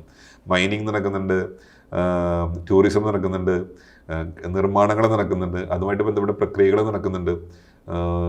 പല ആക്ഷൻസും ഈ ഇൻഫ്രാസ്ട്രക്ചർ ക്രിയേഷനായിട്ട് ബന്ധപ്പെട്ടോ അല്ലെങ്കിൽ സൊസൈറ്റിയുടെ കമ്മ്യൂണിറ്റിയുടെ ആവശ്യങ്ങളുമായിട്ട് ബന്ധപ്പെട്ടോ കടൽ തീരത്തോട് ചേർന്ന് നടക്കുമ്പോൾ ഇതെല്ലാം മത്സ്യങ്ങളെ ബാധിക്കുന്നുണ്ട് ഒരു തരത്തിലും മറ്റൊരു തരത്തിൽ. പക്ഷെ ഇതൊരു ഞാൻ പറയാ വളരെ ടെമ്പററി ആയിട്ടുള്ള ഫിനോമിനനാണ്. അത് കഴിഞ്ഞ് വീണ്ടും അതിൻ്റെ പഴയ കാര്യങ്ങളിലേക്ക് സ്റ്റെബിലൈസ് ചെയ്യപ്പെട്ട് അങ്ങനെ പോകും. പിന്നെ ഒരു ഷോളായിട്ട് മൂവ് ചെയ്യുന്ന ഒരു ഓർഗാനിസം ആയതുകൊണ്ട് പെട്ടെന്ന് കടൽ തീരത്ത് കുറേയധികം മത്സ്യങ്ങൾ. ഈ ട്രോളിംഗ് നിരോധനം എന്നുള്ള ആ പീരീഡിൽ നടക്കുന്ന പ്രോസസ്സ് എന്തൊക്കെയാണ്? ഇത് ശരിക്കും മത്സ്യസമ്പത്തിനെ കൂട്ടാൻ ഏത് രൂപത്തിലാണ് സഹായിക്കുന്നത്? നമ്മൾ വളരെ നോർമലായിട്ട് പറയുമ്പോൾ കടലിലെ മത്സ്യം എന്ന് പറഞ്ഞിട്ടുണ്ടെങ്കിൽ എല്ലാവർക്കും പോയി പിടിക്കാവുന്ന ഒരു സംഭവമാണ്. അഫ്സലിന് താല്പര്യമുണ്ടെങ്കിൽ അഫ്സലിനും പോയി പിടിക്കാം. കടല് എല്ലാവരുടെയും ഒരു സ്വത്താണ്. അങ്ങനെയാണ് ഇവിടുത്തെ കൺസെപ്റ്റ്. അപ്പോൾ നമ്മൾ ആ കൺസെപ്റ്റിൽ നിന്ന് മാറ്റം വരുത്തിയിട്ടില്ല. കാരണം ഞാൻ നേരത്തെ സൂചിപ്പിച്ച പോലെ ഈ ദൈനംദിന ജീവിതത്തിന് വേണ്ടി അവിടെ പോയി പിടിക്കുന്ന ആൾക്കാരാണ്. എല്ലാവരുടെയും സ്വത്താണ്. എല്ലാവരുടെയും സ്വത്താകുമ്പോൾ ഒരു പ്രശ്നം എന്ന് വെച്ചിട്ടുണ്ടെങ്കിൽ ആൾക്കാരെല്ലാം കൂടുതൽ കൈയിട്ട് വരാനുള്ള ചാൻസ് ഉണ്ട്. അപ്പം നമ്മൾ പറയുന്നത് അതിന് ഓപ്പൺ ആക്സസ്, ആർക്കും പോയി പിടിക്കാവുന്ന ഒരു റിസോഴ്സസ്, കടലിലുള്ള ഒരു വിഭവമാണ് മത്സ്യം. അപ്പം ഈ സാധനം പിടിക്കാനായിട്ട് കടലിൽ കൂടുതൽ ആളുകൾ പോകുന്ന സമയത്ത് ചില സമയങ്ങൾ ഇത് കൂടുതൽ പിടിച്ചു കഴിഞ്ഞിട്ടുണ്ടെങ്കിൽ ഒരു പക്ഷേ അടുത്ത വർഷം ഇത് പിടിക്കാനുള്ള മീൻ ഉണ്ടാവില്ല. അപ്പോൾ നമ്മൾ പണ്ട് കാലത്തൊക്കെ അങ്ങനൊരു നിയന്ത്രണം ഇവിടെ കൊണ്ടുവരേണ്ട ആവശ്യകത ഉണ്ടായിരുന്നില്ല. കാരണം കടലിൽ എത്ര മീൻ ഉണ്ടാവുന്നു ആ മീനുകളെ പിടിക്കാനുള്ളൊരു കപ്പാസിറ്റി പണ്ടുള്ള മത്സ്യബന്ധന മേഖലയ്ക്ക് ഉണ്ടായിരുന്നില്ല. 1970-കൾക്ക് ശേഷം ട്രോളിംഗ് ഇവിടെ ഇൻട്രൊഡ്യൂസ് ചെയ്യപ്പെട്ടു. ട്രോളിംഗ് ഇൻട്രൊഡ്യൂസ് ചെയ്യപ്പെട്ടത് വളരെ നല്ല കാര്യം തന്നെയാണ്. ആ സമയത്ത് യന്ത്രവൽകൃത മത്സ്യബന്ധനത്തിന് ആവശ്യമുണ്ടായിരുന്നു. അതിനുശേഷം നമ്മുടെ മത്സ്യബന്ധന മേഖലയിൽ, കടൽ മത്സ്യബന്ധന മേഖലയിൽ നിന്ന് വന്നിട്ടുള്ള മത്സ്യത്തിൻ്റെ വിഭവങ്ങൾ വളരെയധികം വർദ്ധിക്കാൻ ഇടവന്നു. അങ്ങനെ പതുക്കെ പതുക്കെ വർദ്ധിച്ച് കൂടുതൽ യാനങ്ങൾ, ഇതിലൊരു മുതൽ മുടക്കിയാൽ കൂടുതൽ ലാഭം കിട്ടുമെന്ന് കാണുമ്പോൾ കൂടുതൽ ആൾക്കാർ ഇതിലേക്ക് വരാനുള്ള സാധ്യതയുണ്ട്. അങ്ങനെ വന്നപ്പോൾ യന്ത്രവൽകൃത യാനങ്ങൾ നടത്തുന്ന മത്സ്യബന്ധന രീതി പലപ്പോഴും മത്സ്യങ്ങളുടെ പ്രജനന കാലഘട്ടങ്ങളിൽ അതിനൊരുപക്ഷേ ഒരു റിപ്രൊഡക്റ്റീവ് ഫിസിയോളജിയിൽ മെച്യൂറായിട്ട് നിൽക്കുന്ന മത്സ്യങ്ങൾ, അതായത് മുട്ടയിടാനായിട്ട് തയ്യാറായി നിൽക്കുന്ന മത്സ്യങ്ങളെ പിടിക്കാനുള്ള ഒരു സാധ്യത ഉണ്ടാക്കുന്നുണ്ടോ, അങ്ങനെയുള്ള ശാസ്ത്രീയ പഠനങ്ങൾ വന്നു കഴിഞ്ഞപ്പോൾ ആ ഒരു കാലഘട്ടത്തിൽ യന്ത്രവൽകൃത യാനങ്ങളെ ഇതിൽ നിന്ന് മാക്സിമം പിന്തിരിപ്പിക്കുക എന്ന ലക്ഷ്യമായിട്ട് നമ്മളൊരു ട്രോളിംഗ് ബാൻ ചെയ്യുകയുണ്ടായി. അപ്പം അത് ഈ ബാൻ ചെയ്യുന്നു എന്നുള്ളതൊരു സെൻട്രൽ ഗൈഡ് ലൈൻ ആണെങ്കിലും, സെൻട്രൽ ഗവൺമെൻറ്റിൻ്റെ ഒരു ഗൈഡ് ലൈൻ ആണെങ്കിലും ഇത് നടപ്പിലാക്കുന്നത് അതാത് സംസ്ഥാന സർക്കാരുകളാണ്. കാരണം മത്സ്യം ഇൻ ടോട്ടാലിറ്റി ഒരു സ്റ്റേറ്റ് ഗവൺമെൻറ്റിൻ്റെ സബ്ജക്റ്റാണ്. അപ്പം ഈ വിഷയങ്ങളിൽ ചില സംസ്ഥാനങ്ങൾ കുറേ കൂടി മുന്നോട്ട് പോയിട്ടുണ്ട്. ചില സംസ്ഥാനങ്ങളിലൊക്കെ ആളുകൾ കൂടുതൽ ദിവസം ട്രോളിംഗ് ബാൻ ചെയ്യുന്നുണ്ട്. അപ്പം ആ ഒരു കാലഘട്ടം മുഴുവൻ മത്സ്യബന്ധനത്തിലേക്ക് അധികം യന്ത്രവൽകൃത യാനങ്ങൾ പോകുന്നില്ല. പക്ഷേ ഇപ്പോൾ ഉള്ളൊരു കൺസെപ്റ്റ് എന്ന് പറഞ്ഞിട്ടുണ്ടെങ്കിൽ നമുക്ക് 2 തരം മൺസൂൺ പാറ്റേൺ ആണുള്ളത്. ഒന്ന് നമുക്ക് മെയ് അവസാനത്തോടെ ജൂൺ, ജൂലൈ, ഓഗസ്റ്റ് മാസങ്ങളിൽ കിട്ടുന്ന സൗത്ത് വെസ്റ്റ് മൺസൂൺ. പിന്നെ നമുക്ക് ഒക്ടോബർ, നവംബർ, ഡിസംബർ കാലഘട്ടങ്ങളിൽ വരുന്ന നോർത്ത് ഈസ്റ്റ് മൺസൂൺ. ഇത് റിട്രീവിംഗ് മൺസൂണും മറ്റേത് നമ്മുടെ സൗത്ത് വെസ്റ്റ് മൺസൂണും. ഈ 2 മൺസൂൺ കാലഘട്ടങ്ങളിൽ പൊതുവെ കടലിൻ്റെ ഉൽപ്പാദനം, ഈ പ്ലവകങ്ങളുടെ ഉൽപ്പാദനവും മത്സ്യോൽപാദനം, മത്സ്യങ്ങളുടെ പ്രജനനവുമായിട്ട് ബന്ധപ്പെട്ട കാര്യങ്ങളും ഈ 2 മൺസൂൺ കാലഘട്ടങ്ങളായിട്ട് ബന്ധപ്പെട്ട് നിൽക്കുന്നു. അപ്പം ഈ കാലഘട്ടങ്ങളിൽ മത്സ്യത്തിൻ്റെ പ്രജനനം നടക്കുന്നത് കൊണ്ട് ഇപ്പോൾ വരുന്നൊരു ശാസ്ത്രീയ കൺസെപ്റ്റ് എന്ന് പറഞ്ഞിട്ടുണ്ടെങ്കിൽ നമ്മൾ സാധാരണ മെയ് ജൂൺ ജൂലൈ മാസങ്ങളിൽ നടത്തുന്ന ട്രോളിംഗ് ബാൻ ഇനി ഘട്ടം ഘട്ടമായിട്ട് ഇനി ഒക്ടോബർ, നവംബർ, ഡിസംബർ മാസങ്ങളിലും കുറച്ച് ദിവസങ്ങൾ ചെയ്യേണ്ടതല്ലേ എന്നുള്ള കൺസെപ്റ്റ്സ് ഒക്കെ നടന്നു വരുന്നു. ഇതിന് കുറേയധികം പ്രാക്ടിക്കലായിട്ട് ചിന്തിക്കേണ്ട കുറേ കാര്യങ്ങളുണ്ട്. കാരണം ഞാൻ നേരത്തെ സൂചിപ്പിച്ച കാലാവസ്ഥ വ്യതിയാനം വളരെ പ്രത്യാഘാതങ്ങൾ ഉണ്ടാക്കുമ്പോഴും സൈക്ലോൺ പോലുള്ള കാരണങ്ങളും അല്ലെങ്കിൽ ജലജന്യ രോഗങ്ങൾ, ഈ വർദ്ധിച്ചു വരുന്ന താപനില കാരണം അല്ലെങ്കിൽ സീ ലെവൽ റൈസ് കാരണം കുടിവെള്ളമായിട്ട് മിക്സ് ചെയ്തിട്ട് വരുന്ന കാര്യങ്ങളൊക്കെ കാരണം വരുന്ന ജലജന്യ രോഗങ്ങൾ, അതുമൂലം ഏകദേശം 15% വർക്കിംഗ് ഡേയ്സ് തീരപ്രദേശങ്ങളിലുള്ളവർക്ക് മിസ്സാവുന്നു എന്ന് പറയുന്നു. ഒരു സ്റ്റാറ്റ്യൂട്ടറി സൈക്ലോണിക് വാർണിംഗ് വരുമ്പോഴും അവർക്ക് മത്സ്യം പിടിക്കാനുള്ള ദിവസങ്ങൾ മിസ്സാവുന്നു. പണ്ട് ഒരു കലണ്ടർ ഇയറിൽ ഏകദേശം 200-220 ദിവസം മീൻ പിടിച്ചിരുന്ന ആളുകൾ ഇപ്പം 100-120 ദിവസങ്ങൾ മാത്രം മീൻ പിടിക്കുന്ന ലെവലിൽ കുറഞ്ഞിരിക്കുകയാണ്. അപ്പം ഈ പ്രശ്നങ്ങളൊക്കെ കാരണം നമുക്ക് പെട്ടെന്ന് വീണ്ടും ഇവരുടെ അടുത്ത് പറയാൻ സാധിക്കില്ല, നിങ്ങൾ ആദ്യം ഒരു ട്രോൾ ബാനിങ്ങിന് പോകണം, പിന്നെ ഒരു ട്രോൾ ബാനിങ്ങിന് പോകണം. ഘട്ടം ഘട്ടമായിട്ട് ഏത് രീതിയിൽ ഫലപ്രദമായിട്ട് ഇതിനൊക്കെ പ്രാക്ടിക്കലായിട്ട് ഇംപ്ലിമെന്റ് ചെയ്യാൻ സാധിക്കുമെന്ന്. ഇത് മത്സ്യസമ്പത്തിനെ എങ്ങനെയാണ് ബാധിക്കുന്നത്, അതിന്റെ ഇൻഫ്ലുവൻസ് കൂടെ എന്ന് പറയുന്നത്? നമ്മൾ പ്രജനന കാലഘട്ടത്തിൽ ഞാൻ നേരത്തെ സൂചിപ്പിച്ചപ്പോഴും മുട്ടയിടാൻ തയ്യാറായി നിൽക്കുന്ന ഒരു മത്സ്യത്തിന് മുട്ടയിടാൻ അനുവദിക്കണ്ടേ. അപ്പോൾ ആ ഒരു കാലഘട്ടത്തിൽ നമ്മൾ നല്ല മുട്ടയുള്ള മീനെ കഴിക്കാൻ രുചിയുണ്ടെന്ന് പറഞ്ഞ് പിടിച്ചു കഴിഞ്ഞിട്ടുണ്ടെങ്കിൽ നമുക്ക് അടുത്ത വർഷം ഇത് കിട്ടാനുള്ളൊരു സാധ്യത കുറയും. അപ്പം നമ്മുടെ സയൻറ്റിഫിക് രീതികളനുസരിച്ച് നമുക്കൊരു സ്പോണിംഗ് സ്റ്റോക്ക് ബയോമാസ്, അതായത് അടുത്ത വർഷം പുതിയ ജനറേഷൻ ഉൽപ്പാദിപ്പിക്കാൻ തക്കതായിട്ടുള്ളൊരു സ്പോണിംഗ് സ്റ്റോക്ക് ബയോമാസ് കടലിൽ നിലനിർത്തേണ്ടത് സുസ്ഥിരമായ മത്സ്യബന്ധനത്തിന് വളരെ അത്യാവശ്യമാണ്. അപ്പം ആ കടലിൽ നിലനിർത്തേണ്ട സ്പോണിംഗ് സ്റ്റോക്ക് ബയോമാസ് നിർത്താൻ വേണ്ടി ട്രോളിംഗ് ബാൻ വളരെ അത്യാവശ്യമുള്ളൊരു ഘടകം തന്നെയാണ്. ഈ കാലാവസ്ഥ വ്യതിയാനം ഈ ആവാസ വ്യവസ്ഥയെ ശരിക്കും എങ്ങനെയൊക്കെയാണ് ബാധിക്കുന്നത്? അതിലേറ്റവും നമുക്ക് ഈസി ആയിട്ട് പറയാവുന്ന കാര്യം, പല മത്സ്യങ്ങൾക്കും അതിൻ്റെ പൂർണ്ണമായിട്ടുള്ള ലൈഫ് സൈക്കിൾ, അതിൻ്റെ ജീവിതചര്യ ഫുള്ളായിട്ട് കംപ്ലീറ്റ് ചെയ്യണമെങ്കിൽ ചില രീതിയിലുള്ള ആവാസ വ്യവസ്ഥകൾ നിർബന്ധമായും വേണമെന്ന് നിഷ്കർഷിക്കുന്ന ചില ഇനങ്ങളുണ്ട്. പല ഇനങ്ങൾക്കും പലതരത്തിലായിരിക്കും. ഫോർ എക്സാമ്പിൾ നമ്മൾ ചെമ്പല്ലി പോലെയുള്ള മീനുകൾ പറയുമ്പോഴും അതിന് പവിഴപ്പുറ്റുകൾ വളരെ പ്രധാനപ്പെട്ട ഒരു ഏരിയ ആണെന്ന് പറയാറുണ്ട്. അപ്പം പവിഴപ്പുറ്റുകൾക്ക് നമുക്ക് അടുത്ത കാലത്തായിട്ട് കാണുന്നത് ബ്ലീച്ചിങ് എന്നുള്ളൊരു പ്രതിഭാസമാണ്. അതിൻ്റെ നിറം നഷ്ടപ്പെട്ട് ഫുള്ളായിട്ട് എക്സോസ്കെലിറ്റൺ വെള്ളയായിട്ട് വരുന്ന അവസ്ഥ, എന്നിട്ട് ഏകദേശം ആ കോറലുകൾ മുഴുവൻ നശിച്ചു പോകുന്നൊരവസ്ഥ. എന്നാൽ ഉയർന്നു വരുന്ന താപനില, അതുമായിട്ട് ബന്ധപ്പെട്ട മറ്റ് ഫാക്ടേഴ്സ്, ഞാൻ നേരത്തെ സൂചിപ്പിച്ച മരീൻ ഹീറ്റ് വേവ്സ്, അതുമായിട്ട് ബന്ധപ്പെട്ട കാര്യങ്ങളൊക്കെ ഈ പവിഴപ്പുറ്റുകൾ പോലുള്ള ആവാസവ്യവസ്ഥയെ കാര്യമായിട്ട് ബാധിക്കുന്നുണ്ട്. സമീപകാലത്ത് കേരളത്തിലെ കടൽ തീരത്ത് കടൽ വെള്ളത്തിൽ ഏതെങ്കിലും രൂപത്തിലുള്ള ഒരു മാറ്റങ്ങൾ വന്നതായിട്ട്? കടൽ വെള്ളത്തിൽ നമ്മൾ വരുന്ന മാറ്റങ്ങൾ എന്ന് പറഞ്ഞിട്ടുണ്ടെങ്കിൽ, കടൽ വെള്ളത്തിൽ ജൈവവും അജൈവമായുള്ള 2 ഘടകങ്ങളുണ്ട്. അതിൽ നമുക്ക് അജൈവ ഘടകങ്ങളിൽ ഞാൻ ഈ പറഞ്ഞ മാതിരി മഴയുടെ ഏറ്റക്കുറവുകൾ അനുസരിച്ച് കരപ്രദേശങ്ങളിൽ നിന്ന് വരുന്ന ലവണങ്ങളിലൊക്കെ മാറ്റങ്ങൾ വരാം. പക്ഷേ ഈ മാറ്റങ്ങൾ ജൈവ ഘടകങ്ങളിൽ എന്ത് മാറ്റം ഉണ്ടാകുന്നതാണ് നമ്മൾ ചിന്തിക്കേണ്ടത്. അതിലൊരു പ്രധാനപ്പെട്ട സാധനം ഈ ആൽഗകൾ, ഞാൻ നേരത്തെ സൂചിപ്പിച്ച പ്ലവകങ്ങളാണ്. ഈ ആൽഗകൾ അല്ലെങ്കിൽ പ്ലവകങ്ങൾ നമ്മൾ വിബ്ജിയോർ, മഴവില്ല് കാണുന്ന മാതിരി വയലറ്റ് മുതൽ റെഡ് വരെയുള്ള എല്ലാ നിറങ്ങളും പിഗ്മെന്റ്സുള്ള ആൽഗകളാണ്. അപ്പം അതിൽ ഈ ഹാംഫുൾ ആൽഗകൾ ബ്ലൂമുകൾ നമ്മൾ ചുവപ്പ് കണ്ടിട്ടുണ്ടെങ്കിൽ ഇച്ചിരി ഡേഞ്ചറസ് എന്ന് പറയുന്ന മാതിരി ആ ചുവപ്പ് സൈഡിലോട്ട് പോകുന്ന പല മൈക്രോ ആൽഗകളും ഇച്ചിരി ബയോടോക്സിൻസ് ഒക്കെ ജനറേറ്റ് ചെയ്യാൻ കപ്പാസിറ്റി ഉള്ള ആൽഗകളാണ്. അപ്പം അത്തരം ബയോടോക്സിറ്റി അല്ലെങ്കിൽ ഹാംഫുൾ എന്നുള്ള കാറ്റഗറികൾ, വിനാശകരം എന്നുള്ള കാറ്റഗറികൾ ഇത് ആവശ്യമാണ്. പ്ലവകങ്ങളാണ് മീൻ ഉൽപ്പാദനത്തിനും സഹായിക്കുന്നത്. പക്ഷെ വിനാശകരമായ ചില പ്ലവകങ്ങളിലെ കൂടുതൽ ഉൽപ്പാദനം കടലിൽ സംഭവിച്ചു കഴിഞ്ഞിട്ടുണ്ടെങ്കിലും അത് ബയോടോക്സിൻസ് ജനറേറ്റ് ചെയ്യാം. അല്ലെങ്കിൽ ഞാൻ നേരത്തെ സൂചിപ്പിച്ച വഴി ഓക്സിജൻ തീരില്ലാത്ത അവസ്ഥ ഒരു പ്രത്യേക മേഖലയിൽ ഉണ്ടാക്കാം. അപ്പോൾ നമ്മൾ അതിനൊക്കെ ഹാംഫുൾ ആൽഗൽ ബ്ലൂംസ് അല്ലെങ്കിൽ വിനാശകരമായ പ്ലവകങ്ങളുടെ കൂടിയ സാന്നിധ്യം എന്ന് നമ്മൾ പറയാറുണ്ട്.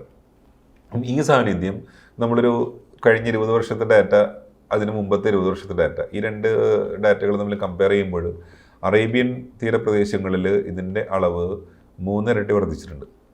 ആ സമയം ബേ ഓഫ് ബംഗാളിൽ അതിൻ്റെ അളവ് 2 ഇരട്ടി വർദ്ധിച്ചിട്ടുണ്ട്. അപ്പം അത്തരത്തിൽ ജൈവഘടകങ്ങൾ, ഹാംഫുൾ ആൽഗൽ ബ്ലൂംസ് പോലുള്ള ജൈവഘടകങ്ങളിൽ ഇത്തരത്തിലുള്ള പ്രശ്നങ്ങൾ ഉണ്ടാകുന്നുണ്ട്. ഇനി അജൈവ ഘടകങ്ങൾ, നമ്മുടെ കടൽ തീരങ്ങളായിട്ട് ബന്ധപ്പെട്ട് വരുന്ന മേജർ ഈ ജൈവഘടകങ്ങൾ സപ്പോർട്ട് ചെയ്യുന്ന പ്രധാന അജൈവ ഘടകം എന്ന് പറഞ്ഞിട്ടുണ്ടെങ്കിൽ കടലിൽ കാണപ്പെടുന്ന ന്യൂട്രിയൻസ് ആണ്. ഈ ന്യൂട്രിയൻസ് ജനറേറ്റ് ചെയ്യപ്പെടുന്നത് കേരള കൊങ്കൺ കോസ്റ്റുകൾ, കേരള, ഗോവ, രത്നഗിരി വരെയുള്ള ഈ തീരപ്രദേശങ്ങളിലും ഏറ്റവും കൂടുതൽ ഇത് ഉൽപ്പാദിപ്പിക്കുന്നത് അപ്വെല്ലിംഗ് എന്നുള്ളൊരു പ്രോസസ്സ് വഴിയാണ്. അതായത് താഴെയുള്ള കടൽ ജലം മേലേക്ക് വരുന്നൊരവസ്ഥ, അത് മഴയായിട്ട് ബന്ധപ്പെട്ട് വരുന്ന കാറ്റിനോടും ചേർന്ന് നടക്കുന്ന ഒരു പ്രതിഭാസമാണ്. അപ്പം താഴെയുള്ള കടൽ വെള്ളം മേലെ വരുമ്പോൾ പ്രത്യേകത, താഴെയുള്ള കടൽ വെള്ളം ഈ ന്യൂട്രിയൻസ് ഉപയോഗിക്കാതെ കിടക്കുന്ന കടൽ വെള്ളമാണ്. കാരണം സൂര്യപ്രകാശം താഴത്തോട്ട് പോവില്ല. താഴത്തോട്ട് പോകാത്തതുകൊണ്ട് അത് വളം തന്നെയായിട്ട് കിടക്കും, അത് ഉപയോഗിക്കപ്പെടില്ല. ആ സമയം ഉപരിതലത്തിലുള്ളത് വളം ആയിട്ട് നിലനിൽക്കില്ല. കാരണം സൂര്യപ്രകാശമുള്ളതുകൊണ്ട് പ്ലവകങ്ങൾ ഇത് കൂടുതൽ എടുത്ത് ഉൽപ്പാദിപ്പിക്കാൻ തുടങ്ങും, ഭക്ഷണം ഉൽപ്പാദിപ്പിക്കാൻ തുടങ്ങും. അപ്പം ഈ വെള്ളം പെട്ടെന്ന് മേലെ കയറി വരുമ്പോൾ വളക്കൂടുതലുള്ള വെള്ളമാണ് മേലേക്ക് പൊന്തി വരുന്നത്. ഇത് പ്ലവകങ്ങളുടെ കൂടുതൽ ഉൽപ്പാദനത്തിന് കൂടുതലായിട്ട് സഹായിക്കും. അപ്പം അങ്ങനെ വരുന്ന ആ അപ്വെല്ലിംഗ് എന്നുള്ള പ്രതിഭാസം over a period of time സ്വല്പം വ്യത്യാസങ്ങളൊക്കെ കാണിക്കുന്നുണ്ട്, ചില വ്യത്യാസങ്ങൾ കാണിക്കുന്നുണ്ട്. ആ വ്യത്യാസങ്ങൾ നമ്മൾ ഇൻ ടോട്ടൽ കടലിലെ പ്ലവകങ്ങളുടെ ഉൽപ്പാദനം ചർച്ച ചെയ്യുമ്പോൾ കൂടുതൽ ആളുകളും പറയുന്നത് ഒരു സ്ലോലി ഡിക്ലൈനിങ് ട്രെൻഡാണ്. അതായത് കടലിൽ പ്രൈമറി പ്രൊഡക്ഷൻ, അതായത് ഏറ്റവും ആദ്യത്തെ ലെവലിൽ ഉൽപ്പാദനങ്ങൾ നടക്കേണ്ട ഈ പ്ലവകങ്ങളിലെ ഈ അവിടുത്തെ വെജിറ്റബിൾ കമ്പോണൻസിൻ്റെ ഉൽപ്പാദനം ഒരു ഡിക്ലൈനിങ് ട്രെൻഡാണ് കാണിക്കുന്നത്. പക്ഷെ നമുക്കത് എന്തുകൊണ്ട് മത്സ്യമേഖലയിൽ ഇപ്പോൾ പെട്ടെന്ന് റിഫ്ലക്റ്റ് ആയിട്ടില്ല എന്നുണ്ടെങ്കിൽ അത് മത്സ്യമേഖലയിലൊക്കെ റിഫ്ലക്റ്റ് ആവാനായിട്ട് ഏകദേശം ഒരു 25-30 വർഷത്തോളം എടുക്കും. അപ്പോൾ ആ ഒരു ചേഞ്ച് അങ്ങനെ വരികയാണെങ്കിൽ നമുക്ക് ഇനിയും, ഞാനിപ്പോൾ നേരത്തെ സൂചിപ്പിച്ച വ്യത്യാസങ്ങൾ ഇപ്പോഴും മത്സ്യയിനങ്ങളിലൊക്കെ കാണുന്നുണ്ട്. പക്ഷേ over A long period of time വ്യത്യാസങ്ങൾ വരാനുള്ള സാധ്യത മുന്നിൽ കാണേണ്ടിയിരിക്കുന്നു. ഒരു 25-30 വർഷത്തിനപ്പുറം കാര്യമായിട്ടുള്ള വ്യത്യാസം മത്സ്യബന്ധന മേഖലയിൽ വരാനുള്ള സാധ്യത നമ്മൾ കാണേണ്ടിയിരിക്കുന്നു. ഈ ഫാക്ടറി മാലിന്യങ്ങളും പ്ലാസ്റ്റിക് മാലിന്യങ്ങളൊക്കെ നിരന്തരം കടലിലേക്ക് വരുന്നത് ഈ പരിസരത്തേക്കുള്ള മത്സ്യങ്ങളുടെ വരവിനെ നല്ലപോലെ ബാധിക്കുന്നുണ്ട്. മുമ്പ് ആഴക്കടലിലേക്ക് പോയില്ലെങ്കിലും കിട്ടിയിരുന്ന പല മത്സ്യങ്ങളും ഇന്ന് പ്രയാസപ്പെടുന്നുണ്ടെന്ന് പറയുന്നുണ്ട്. ശരിക്ക് അതിൽ എത്രത്തോളമാണ് ഈ മാലിന്യങ്ങൾ ഇതിനെ ബാധിക്കുന്നത്? ബേസിക്കലി കേന്ദ്ര സമുദ്ര മത്സ്യ ഗവേഷണ സ്ഥാപനം നമ്മൾ കൂടുതലും കടലുമായിട്ട് ബന്ധപ്പെട്ട വിഷയമാണ് ചർച്ച ചെയ്യുന്നത്. അപ്പം ഇതിലൊരു പ്രധാനപ്പെട്ട കാര്യം എന്ന് പറഞ്ഞിട്ടുണ്ടെങ്കിൽ കരയിലെ മാലിന്യങ്ങൾ തന്നെയാണ് കടലിലും എത്തപ്പെടുന്നത്. അല്ലെങ്കിൽ കടലിൽ നടക്കുന്ന പ്രവർത്തനങ്ങൾ കൊണ്ടുണ്ടാകുന്ന മാലിന്യമല്ല കടലിനെ മലിനമാക്കുന്നത്. കരയിൽ എന്ത് നടക്കുന്നു അതൊക്കെ കടലിൽ തന്നെയാണ് എത്തിച്ചേരുന്നത്. അപ്പം പ്ലാസ്റ്റിക് കരയിൽ കാണുന്ന പ്ലാസ്റ്റിക്കുകളുടെ ഒരു സൂപ്പ് തന്നെയാണ് ഇപ്പോൾ കടലിലും കാണപ്പെടുന്നത്. അത് മൈക്രോ പ്ലാസ്റ്റിക്കിൻ്റെ രൂപത്തിലാവാം, മാക്രോ പ്ലാസ്റ്റിക്കുകളുടെ രൂപത്തിലാവാം, അല്ലെങ്കിൽ കടലിൽ ചെയ്യുന്ന പല ആക്ടിവിറ്റീസുമായിട്ട് ബന്ധപ്പെട്ട് വരുന്ന പ്ലാസ്റ്റിക്കുകളുടെ രൂപത്തിലാവാം. ഈ പ്ലാസ്റ്റിക്കുകളെല്ലാം കടലിൽ വന്നു കഴിഞ്ഞിട്ടുണ്ടെങ്കിൽ അത് കടലിലെ മത്സ്യങ്ങൾക്ക് ദോഷകരമായിട്ട് ബാധിക്കും. അപ്പോൾ ഇതിൻ്റെ അളവ് പക്ഷേ ഇന്ന് നിലവിൽ അത്രയും അപകടകരമായ രീതിയിൽ എത്തിയിട്ടില്ല ഇപ്പോഴും കടലിൽ. അതിനുള്ള കാര്യം എന്താണെന്ന് പറഞ്ഞിട്ടുണ്ടെങ്കിൽ നമുക്ക് അപ്സ്ട്രീംസ് മുതൽ മൈക്രോ പ്ലാസ്റ്റിക്കിൻ്റെ അളവുണ്ട്, കടലിൽ പ്ലാസ്റ്റിക്കുകളുടെ അളവുണ്ട്, അതിലൊന്നും സംശയമൊന്നുമില്ല. അത് കൂടുതലും തീരപ്രദേശത്തിനോട് ചേർന്നാണ് നിൽക്കുന്നത്. പൊതുവേ തീരപ്രദേശത്തിനോട് ചേർന്ന് വരുമ്പോഴേക്കും നമ്മുടെ അപ്സ്ട്രീംസ് മുതൽ വരുന്ന ഈ ന്യൂട്രിയൻസ്, ഈ പൊല്യൂഷൻ കാരണം, ഓർഗാനിക് പൊല്യൂഷൻ ആയിരിക്കില്ല സംഭവിക്കുന്നുണ്ടാവുക. അങ്ങനെയുള്ള കാര്യങ്ങളൊക്കെ ഈ എസ്റ്റുറൈൻ ഏരിയ, ഈ ഉൾനാടൻ മത്സ്യബന്ധനം നടക്കുന്ന, അല്ലെങ്കിൽ കടലിൽ പോവാതെ തന്നെ നമുക്കിപ്പം നമ്മുടെ ബാക്ക് വാട്ടർ ഏരിയസിലൊക്കെ നടക്കുന്ന മത്സ്യബന്ധനങ്ങളൊക്കെ നടക്കുന്ന ആ ഏരിയയിൽ തന്നെ ഇതിൻ്റെ ഒരു കീലേഷൻ സംഭവിച്ച് അവിടെ തന്നെ സെറ്റിലായി പോവുകയാണ് ചെയ്യുന്നത്. ഈ ന്യൂട്രിയൻസ് ഒന്നും ഒരു പരിധി വിട്ടിട്ട് കടലിനകത്തോട്ട് പോകുന്ന ലെവലിലേക്ക് കാര്യങ്ങൾ എത്തിയിട്ടില്ല. അപ്പം എത്ര പൊല്യൂഷൻ വന്നാലും ഇന്ന് നമ്മുടെ പുഴകൾ, അല്ലെങ്കിൽ പുഴയായിട്ട് ബന്ധപ്പെട്ട് നിൽക്കുന്ന ചെറുതോടുകൾ, അല്ലെങ്കിൽ ബാക്ക് വാട്ടേഴ്സ്, ഇതൊക്കെ ഈ പൊല്യൂഷൻ്റെ ഇഫക്റ്റ് അബ്സോർബ് ചെയ്തുകൊണ്ടിരിക്കുകയാണ്. പക്ഷെ ഇങ്ങനെ അബ്സോർബ് ചെയ്യുമ്പം അവിടങ്ങളിൽ മത്സ്യബന്ധനത്തിനും മത്സ്യകൃഷിക്കും അല്ലെങ്കിൽ അവിടുത്തെ ജലത്തിൻ്റെ ക്വാളിറ്റിക്കും കാര്യമായിട്ടുള്ള പ്രയാസങ്ങളും കാര്യങ്ങളൊക്കെ നേരിടുന്നുണ്ട്. അപ്പം അതൊക്കെ കരയുമായിട്ട് ബന്ധപ്പെട്ട കാര്യങ്ങളായതുകൊണ്ട് സെൻട്രൽ പൊല്യൂഷൻ കൺട്രോൾ ബോർഡ്, അല്ലെങ്കിൽ ഇൻലാൻഡ് ഫിഷറീസായിട്ട് ബന്ധപ്പെട്ട് ഞങ്ങളുടെ തന്നെ ഒരു സഹോദര സ്ഥാപനം ബാരക്പൂരിലുണ്ട്, അതിൻ്റെ ഒരു യൂണിറ്റ് കൊച്ചിയിലുണ്ട്. അവരും ഇതുമായിട്ട് ബന്ധപ്പെട്ട പഠനങ്ങളൊക്കെ നടക്കുന്നുണ്ട്. പിന്നെ സിൽറ്റേഷൻ കാര്യമായിട്ട് നടക്കുന്നുണ്ട്. അപ്പം വെള്ളത്തിൻ്റെ ഒഴുക്ക്, അതിനൊക്കെ കാര്യമായിട്ടുള്ള പ്രയാസങ്ങളുണ്ടാവും. ഇങ്ങനെ ഒഴുക്ക് കുറഞ്ഞു കഴിഞ്ഞിട്ടുണ്ടെങ്കിൽ അത് ഫ്ലഡിങ്, അതുമായിട്ട് ബന്ധപ്പെട്ട കാര്യങ്ങളൊക്കെ കോസ്റ്റൽ കമ്മ്യൂണിറ്റീസിലും അതിൻ്റെ പ്രശ്നങ്ങളൊക്കെ ഉണ്ടാക്കുന്നുണ്ട്. അപ്പം ഇത്തരം പ്രശ്നങ്ങൾ പഠിക്കാൻ വേണ്ടി നമ്മൾ പഠിക്കുന്നുണ്ട്. പക്ഷേ ഇത് കൂടുതലും സംഭവിക്കുന്നത് ഉൾനാടൻ മത്സ്യകൃഷിക്കാണ് ഇതിൻ്റെ കൂടുതൽ പ്രശ്നം ബാധിക്കുന്നത് കൂടുതലായിട്ട്. മത്സ്യങ്ങളുടെ ഒരു സഞ്ചാര രീതി എങ്ങനെയാണ്? നമ്മുടെ കേരളത്തിന്റെ തീരത്ത് മുട്ടിട്ട് വളരുന്ന ആ മത്സ്യങ്ങൾ എത്ര അകലം വരെ പിന്നീട് പോകാൻ സാധ്യതയുണ്ട്? ഇതിൽ പലതിനും പലതരമാണ്. നമുക്ക് ആഴക്കടലിൽ കിട്ടുന്ന മത്സ്യങ്ങളുണ്ട്, നമുക്ക് തീരപ്രദേശത്തിനോട് ചേർന്ന് കിട്ടുന്ന മത്സ്യങ്ങളുണ്ട്. നമ്മുടെ സഞ്ചാര രീതി എന്ന് പറഞ്ഞാൽ ഏറ്റവും ഈസി ആയിട്ട് നമുക്ക് പറയാവുന്നത് ചാള, മത്തി. അതാണ് നമ്മുടെ ഫസ്റ്റ് കണക്ട് ചെയ്യാൻ പറ്റുന്ന സാധനം അതായതുകൊണ്ട്. അപ്പം ഈ ഞാൻ നേരത്തെ സൂചിപ്പിച്ച വഴി നമുക്ക് ജൂൺ ജൂലൈ മാസങ്ങൾ, ജൂണിൽ മഴ ആരംഭിക്കുന്ന സമയത്താണ് ചാള തീരപ്രദേശത്ത് ചേർന്ന് വരാം. കാരണം ചാള കഴിക്കുന്ന പ്ലവകം എന്ന് പറഞ്ഞാൽ ഡയാറ്റംസ് ആണ്. അത് ഡയാറ്റംസ് എന്നുണ്ടെങ്കിൽ 2 ഗ്ലാസ് പാത്രങ്ങൾ അങ്ങോട്ടും ഇങ്ങോട്ടും വെച്ച് കഴിഞ്ഞിട്ടുണ്ടെങ്കിൽ ഇങ്ങനെ ഇരിക്കും, അതുമാതിരി കാണപ്പെടുന്ന ഒരു പ്ലവകമാണ്. അപ്പോൾ ഈ ഗ്ലാസ് എന്ന് പറഞ്ഞിട്ടുണ്ടെങ്കിൽ സിലിക്കയാണ്. അപ്പോൾ ഈ സിലിക്കയുടെ അവൈലബിലിറ്റി മഴ സമയത്ത് കൂടുതൽ കിട്ടുന്നതുകൊണ്ട് ഉണ്ടാകുന്ന ഒരു ഡയറ്റം ഫ്രജിലറി ഓഷ്യാനിക്ക എന്ന് പറഞ്ഞൊരു ഡയറ്റം ചാളയുടെ ഇഷ്ടപ്പെട്ട വിഭവമാണ്. അപ്പോൾ ഇതും ഞാൻ നേരത്തെ സൂചിപ്പിച്ച അപ്വെല്ലിംഗ് എന്ന പ്രതിഭാസവും ഇത് രണ്ടും ചേർന്ന് വരുമ്പോഴാണ് തീരപ്രദേശത്ത് കൂടുതൽ പ്രൊഡക്ഷൻ സാധിക്കുന്നത്. അത് ആരംഭത്തിൽ അതിൻ്റെ ഒരു ഭംഗി കാണാൻ സാധിക്കുന്നത് നമ്മുടെ തെക്കൻ തീരപ്രദേശങ്ങളിലാണ്. അപ്പോൾ തെക്കൻ തീരപ്രദേശങ്ങളിലാണ് ആദ്യം ഇതിൻ്റെ ഒരു വരവ് ആഘോഷിക്കപ്പെടാം. അവിടെയുള്ള ആളുകൾക്ക് മീൻ കിട്ടി തുടങ്ങുമ്പോൾ വടക്കുള്ള ആളുകൾ പറയും ഇവിടെ പ്രാവശ്യം കിട്ടിയില്ലല്ലോ എന്ന്. അപ്പം ഈ മഴ പ്രോഗ്രസ് ചെയ്യുന്നതനുസരിച്ച് ഒരു IT സീസൺ എന്ന് പറയും, ഒരു ഈ മഴയുടെ ഇതിനോട് ചേർന്ന് വരുന്ന ഒരു വായു സഞ്ചാരം, ഇതൊക്കെയായിട്ട് ബന്ധപ്പെട്ട കാര്യങ്ങളാണ്. അപ്പം ഇത് പിന്നെ ഒരു നോർത്തേൺ ട്രെൻഡാണ് കാണിക്കുക. പതുക്കെ തെക്കുന്ന് സ്റ്റാർട്ട് ചെയ്യുന്ന ട്രെൻഡ് പതുക്കെ മേലോട്ട് കയറി വരും. പക്ഷേ ഈ ചാളയുടെ സാന്നിധ്യം നമുക്ക് കൂടുതൽ കാണുന്നത് ഒരു കേരള കൊങ്കൺ കോസ്റ്റാണ്. അപ്പം അങ്ങനെ അതുമായിട്ട് ബന്ധപ്പെട്ട് നിൽക്കുന്നു. ഇനി നമുക്ക് മത്സ്യങ്ങളുടെ സഞ്ചാര രീതി എന്ന് പറഞ്ഞാൽ ചാള വിട്ടാൽ നമുക്ക് സഞ്ചാര രീതി പഠിക്കുമ്പോൾ നമ്മൾ കാണപ്പെടുന്ന വേറൊരു ഈ ഉപരിതലത്തിൽ കാണപ്പെടുന്ന ഒരു വിഭാഗം ചൂരയാണ്. ട്യൂണ അല്ലെങ്കിൽ ചൂര എന്ന് പറയുന്നത്. അപ്പം ചൂര ഇൻ്റർനാഷണൽ മാർക്കറ്റിൽ വളരെ വിലയുള്ളൊരു മീനാണ്. നമ്മുടെ ഇവിടെ എന്തുകൊണ്ട് ചൂരയ്ക്ക് മാർക്കറ്റ് വില കുറഞ്ഞിരിക്കുന്നു എന്ന് പറഞ്ഞാൽ അതിന് നമ്മൾ ഇൻ്റർനാഷണൽ മാർക്കറ്റിൽ പോകാവുന്ന രീതിയിൽ അതിൻ്റെ ക്വാളിറ്റിയിൽ അത് പിടിച്ചുകൊണ്ട് വരുമ്പോൾ വ്യത്യാസങ്ങൾ വരുന്നതുകൊണ്ടാണ് അതിന് ഇൻ്റർനാഷണൽ മാർക്കറ്റിൽ വലിയൊരു വില കിട്ടാത്തത്. അപ്പം ഈ ചൂരയുടെ സഞ്ചാരപഥം ഗണിക്കാനായിട്ട് നമ്മൾ ചൂരേനെ, വലിയ ചൂരകളെയൊക്കെ പിടിച്ചിട്ട് അതിനെ ടാഗ് ചെയ്യുന്ന ഒരു സാങ്കേതിക വിദ്യ ഡെവലപ്പ് ചെയ്തിരുന്നു. അപ്പം അങ്ങനെ നോക്കുമ്പം ചൂര അങ്ങോട്ടും ഇങ്ങോട്ടൊക്കെ കുറച്ചൊക്കെ മാറിപ്പോകുന്നുണ്ടെങ്കിലും കൂടുതലായിട്ടും നമ്മുടെ സമുദ്രാതിർത്തിയിൽ തന്നെയാണ് ചൂരയുടെയും സഞ്ചാരപഥം കണക്കാക്കപ്പെടുന്നത്. അതിന് വിട്ട് ഇപ്പം ശ്രീലങ്കയൊക്കെയായിട്ട് ബന്ധപ്പെട്ട് കുറച്ച് പോകും. കാരണം ശ്രീലങ്ക വളരെ അടുത്ത് കിടക്കുന്ന രാജ്യമാണ്. പക്ഷേ മറ്റു രാഷ്ട്രങ്ങളൊക്കെ പറയുന്ന മാതിരി ഇതൊരു ട്രാൻസ്ബൗണ്ടറി സ്പീഷീസ് ആയിട്ട് പറയുന്നുണ്ടെങ്കിലും നമ്മളിന്ന് പഠിച്ച ചൂര ഇനങ്ങളൊക്കെ കൂടുതലും ഇന്ത്യൻ സമുദ്രാതിർത്തിയായിട്ട് ബന്ധപ്പെട്ട് തന്നെ നിൽക്കുന്ന വിഭാഗങ്ങളായിരുന്നു. അപ്പോൾ പക്ഷേ നമ്മളായിട്ട് അടുത്ത് നിൽക്കുന്ന രാജ്യങ്ങൾ പാകിസ്ഥാൻ, ഇന്ത്യ, മാലദ്വീപ്സ്, ശ്രീലങ്ക, അല്ലെങ്കിൽ ഒരു പരിധിവരെ മൗറീഷ്യസ്, പിന്നെ അപ്പുറത്ത് ബംഗ്ലാദേശ്, മ്യാൻമാർ, ഈ രാജ്യങ്ങൾക്കൊക്കെ ഈ ചൂരയുമായിട്ട് ബന്ധപ്പെട്ട് ഇപ്പം ഇന്ത്യൻ ഓഷ്യൻ ട്യൂണയായിട്ട് ബന്ധപ്പെട്ട് കുറച്ച് കാര്യങ്ങളൊക്കെ ഉണ്ട്. അതിന് ഇന്ത്യൻ ഓഷ്യൻ ട്യൂണ കമ്മീഷൻ എന്ന് പറഞ്ഞൊരു ഇൻ്റർ ഗവൺമെൻറ്റൽ ഓർഗനൈസേഷൻ ഉണ്ട്. ആ ഓർഗനൈസേഷനും അതിൻ്റേതായിട്ടുള്ള അഭിപ്രായങ്ങൾ പറയാനും ചെയ്യാനൊക്കെ തീരുമാനിക്കാറുണ്ട്. അതിനുവേണ്ട സാങ്കേതികമായിട്ടുള്ള പരിജ്ഞാനം, സഹായമൊക്കെ കേന്ദ്ര സമുദ്ര മത്സ്യ ഗവേഷണ സ്ഥാപനം ഗവൺമെൻറ് ഓഫ് ഇന്ത്യയുടെ സഹായത്തോടെ അവരുമായിട്ട് ആശയവിനിമയം നടത്താനും ഈ പ്രശ്നങ്ങളൊക്കെ തരണം ചെയ്യാനും, അതായത് എന്തെങ്കിലും തർക്കങ്ങളൊക്കെ വന്നു കഴിഞ്ഞിട്ടുണ്ടെങ്കിൽ ചെയ്യാനായിട്ട് നമ്മൾ ശ്രമിക്കാറുണ്ട്. അപ്പം ആ ടൈപ്പ് അങ്ങനെ. ഇനി നമുക്ക് തീരപ്രദേശങ്ങളായിട്ട് ബന്ധപ്പെട്ട് നിൽക്കാതെ ആഴക്കടലിൽ കാണപ്പെടുന്ന കുറേയധികം മത്സ്യവിഭാഗങ്ങളൊക്കെ ഉണ്ട്. അപ്പം അതിൻ്റെ സഞ്ചാരപഥങ്ങൾ എന്നൊക്കെ പറഞ്ഞിട്ടുണ്ടെങ്കിൽ ബേസിക്കലി രണ്ട് കാര്യങ്ങളാണ് മത്സ്യങ്ങൾ ജനറലായിട്ട്. ഒന്ന് മത്സ്യം, നമ്മളൊക്കെ മനുഷ്യനിൽ കാണുന്ന പോലെ തന്നെ മത്സ്യങ്ങളും അവർക്ക് കംഫർട്ടബിൾ ആയിട്ടുള്ള സ്ഥലങ്ങളിൽ നിൽക്കാൻ ആഗ്രഹിക്കുന്നു, അല്ലെങ്കിൽ എവിടെ അതിന് യോജിച്ച രീതിയിലുള്ള ഒരു ഫുഡ് അവൈലബിലിറ്റി ഉണ്ടോ ആ ഭാഗത്തേക്ക് പോകാൻ സാധിക്കുന്നു. ഇത് നമുക്ക് മത്സ്യബന്ധന രീതിയിലും ഈ കാര്യങ്ങൾ നമുക്ക് ഉപയോഗിക്കാൻ സാധിക്കും.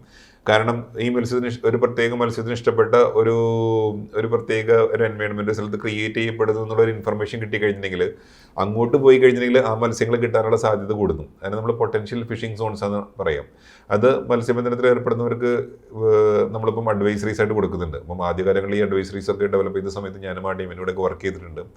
ഇപ്പോൾ Indian national centre for ocean information services Hyderabad ഒരു സ്ഥാപനമാണ് ഈ അഡ്വൈസറീസ് കൊടുക്കുന്നത്.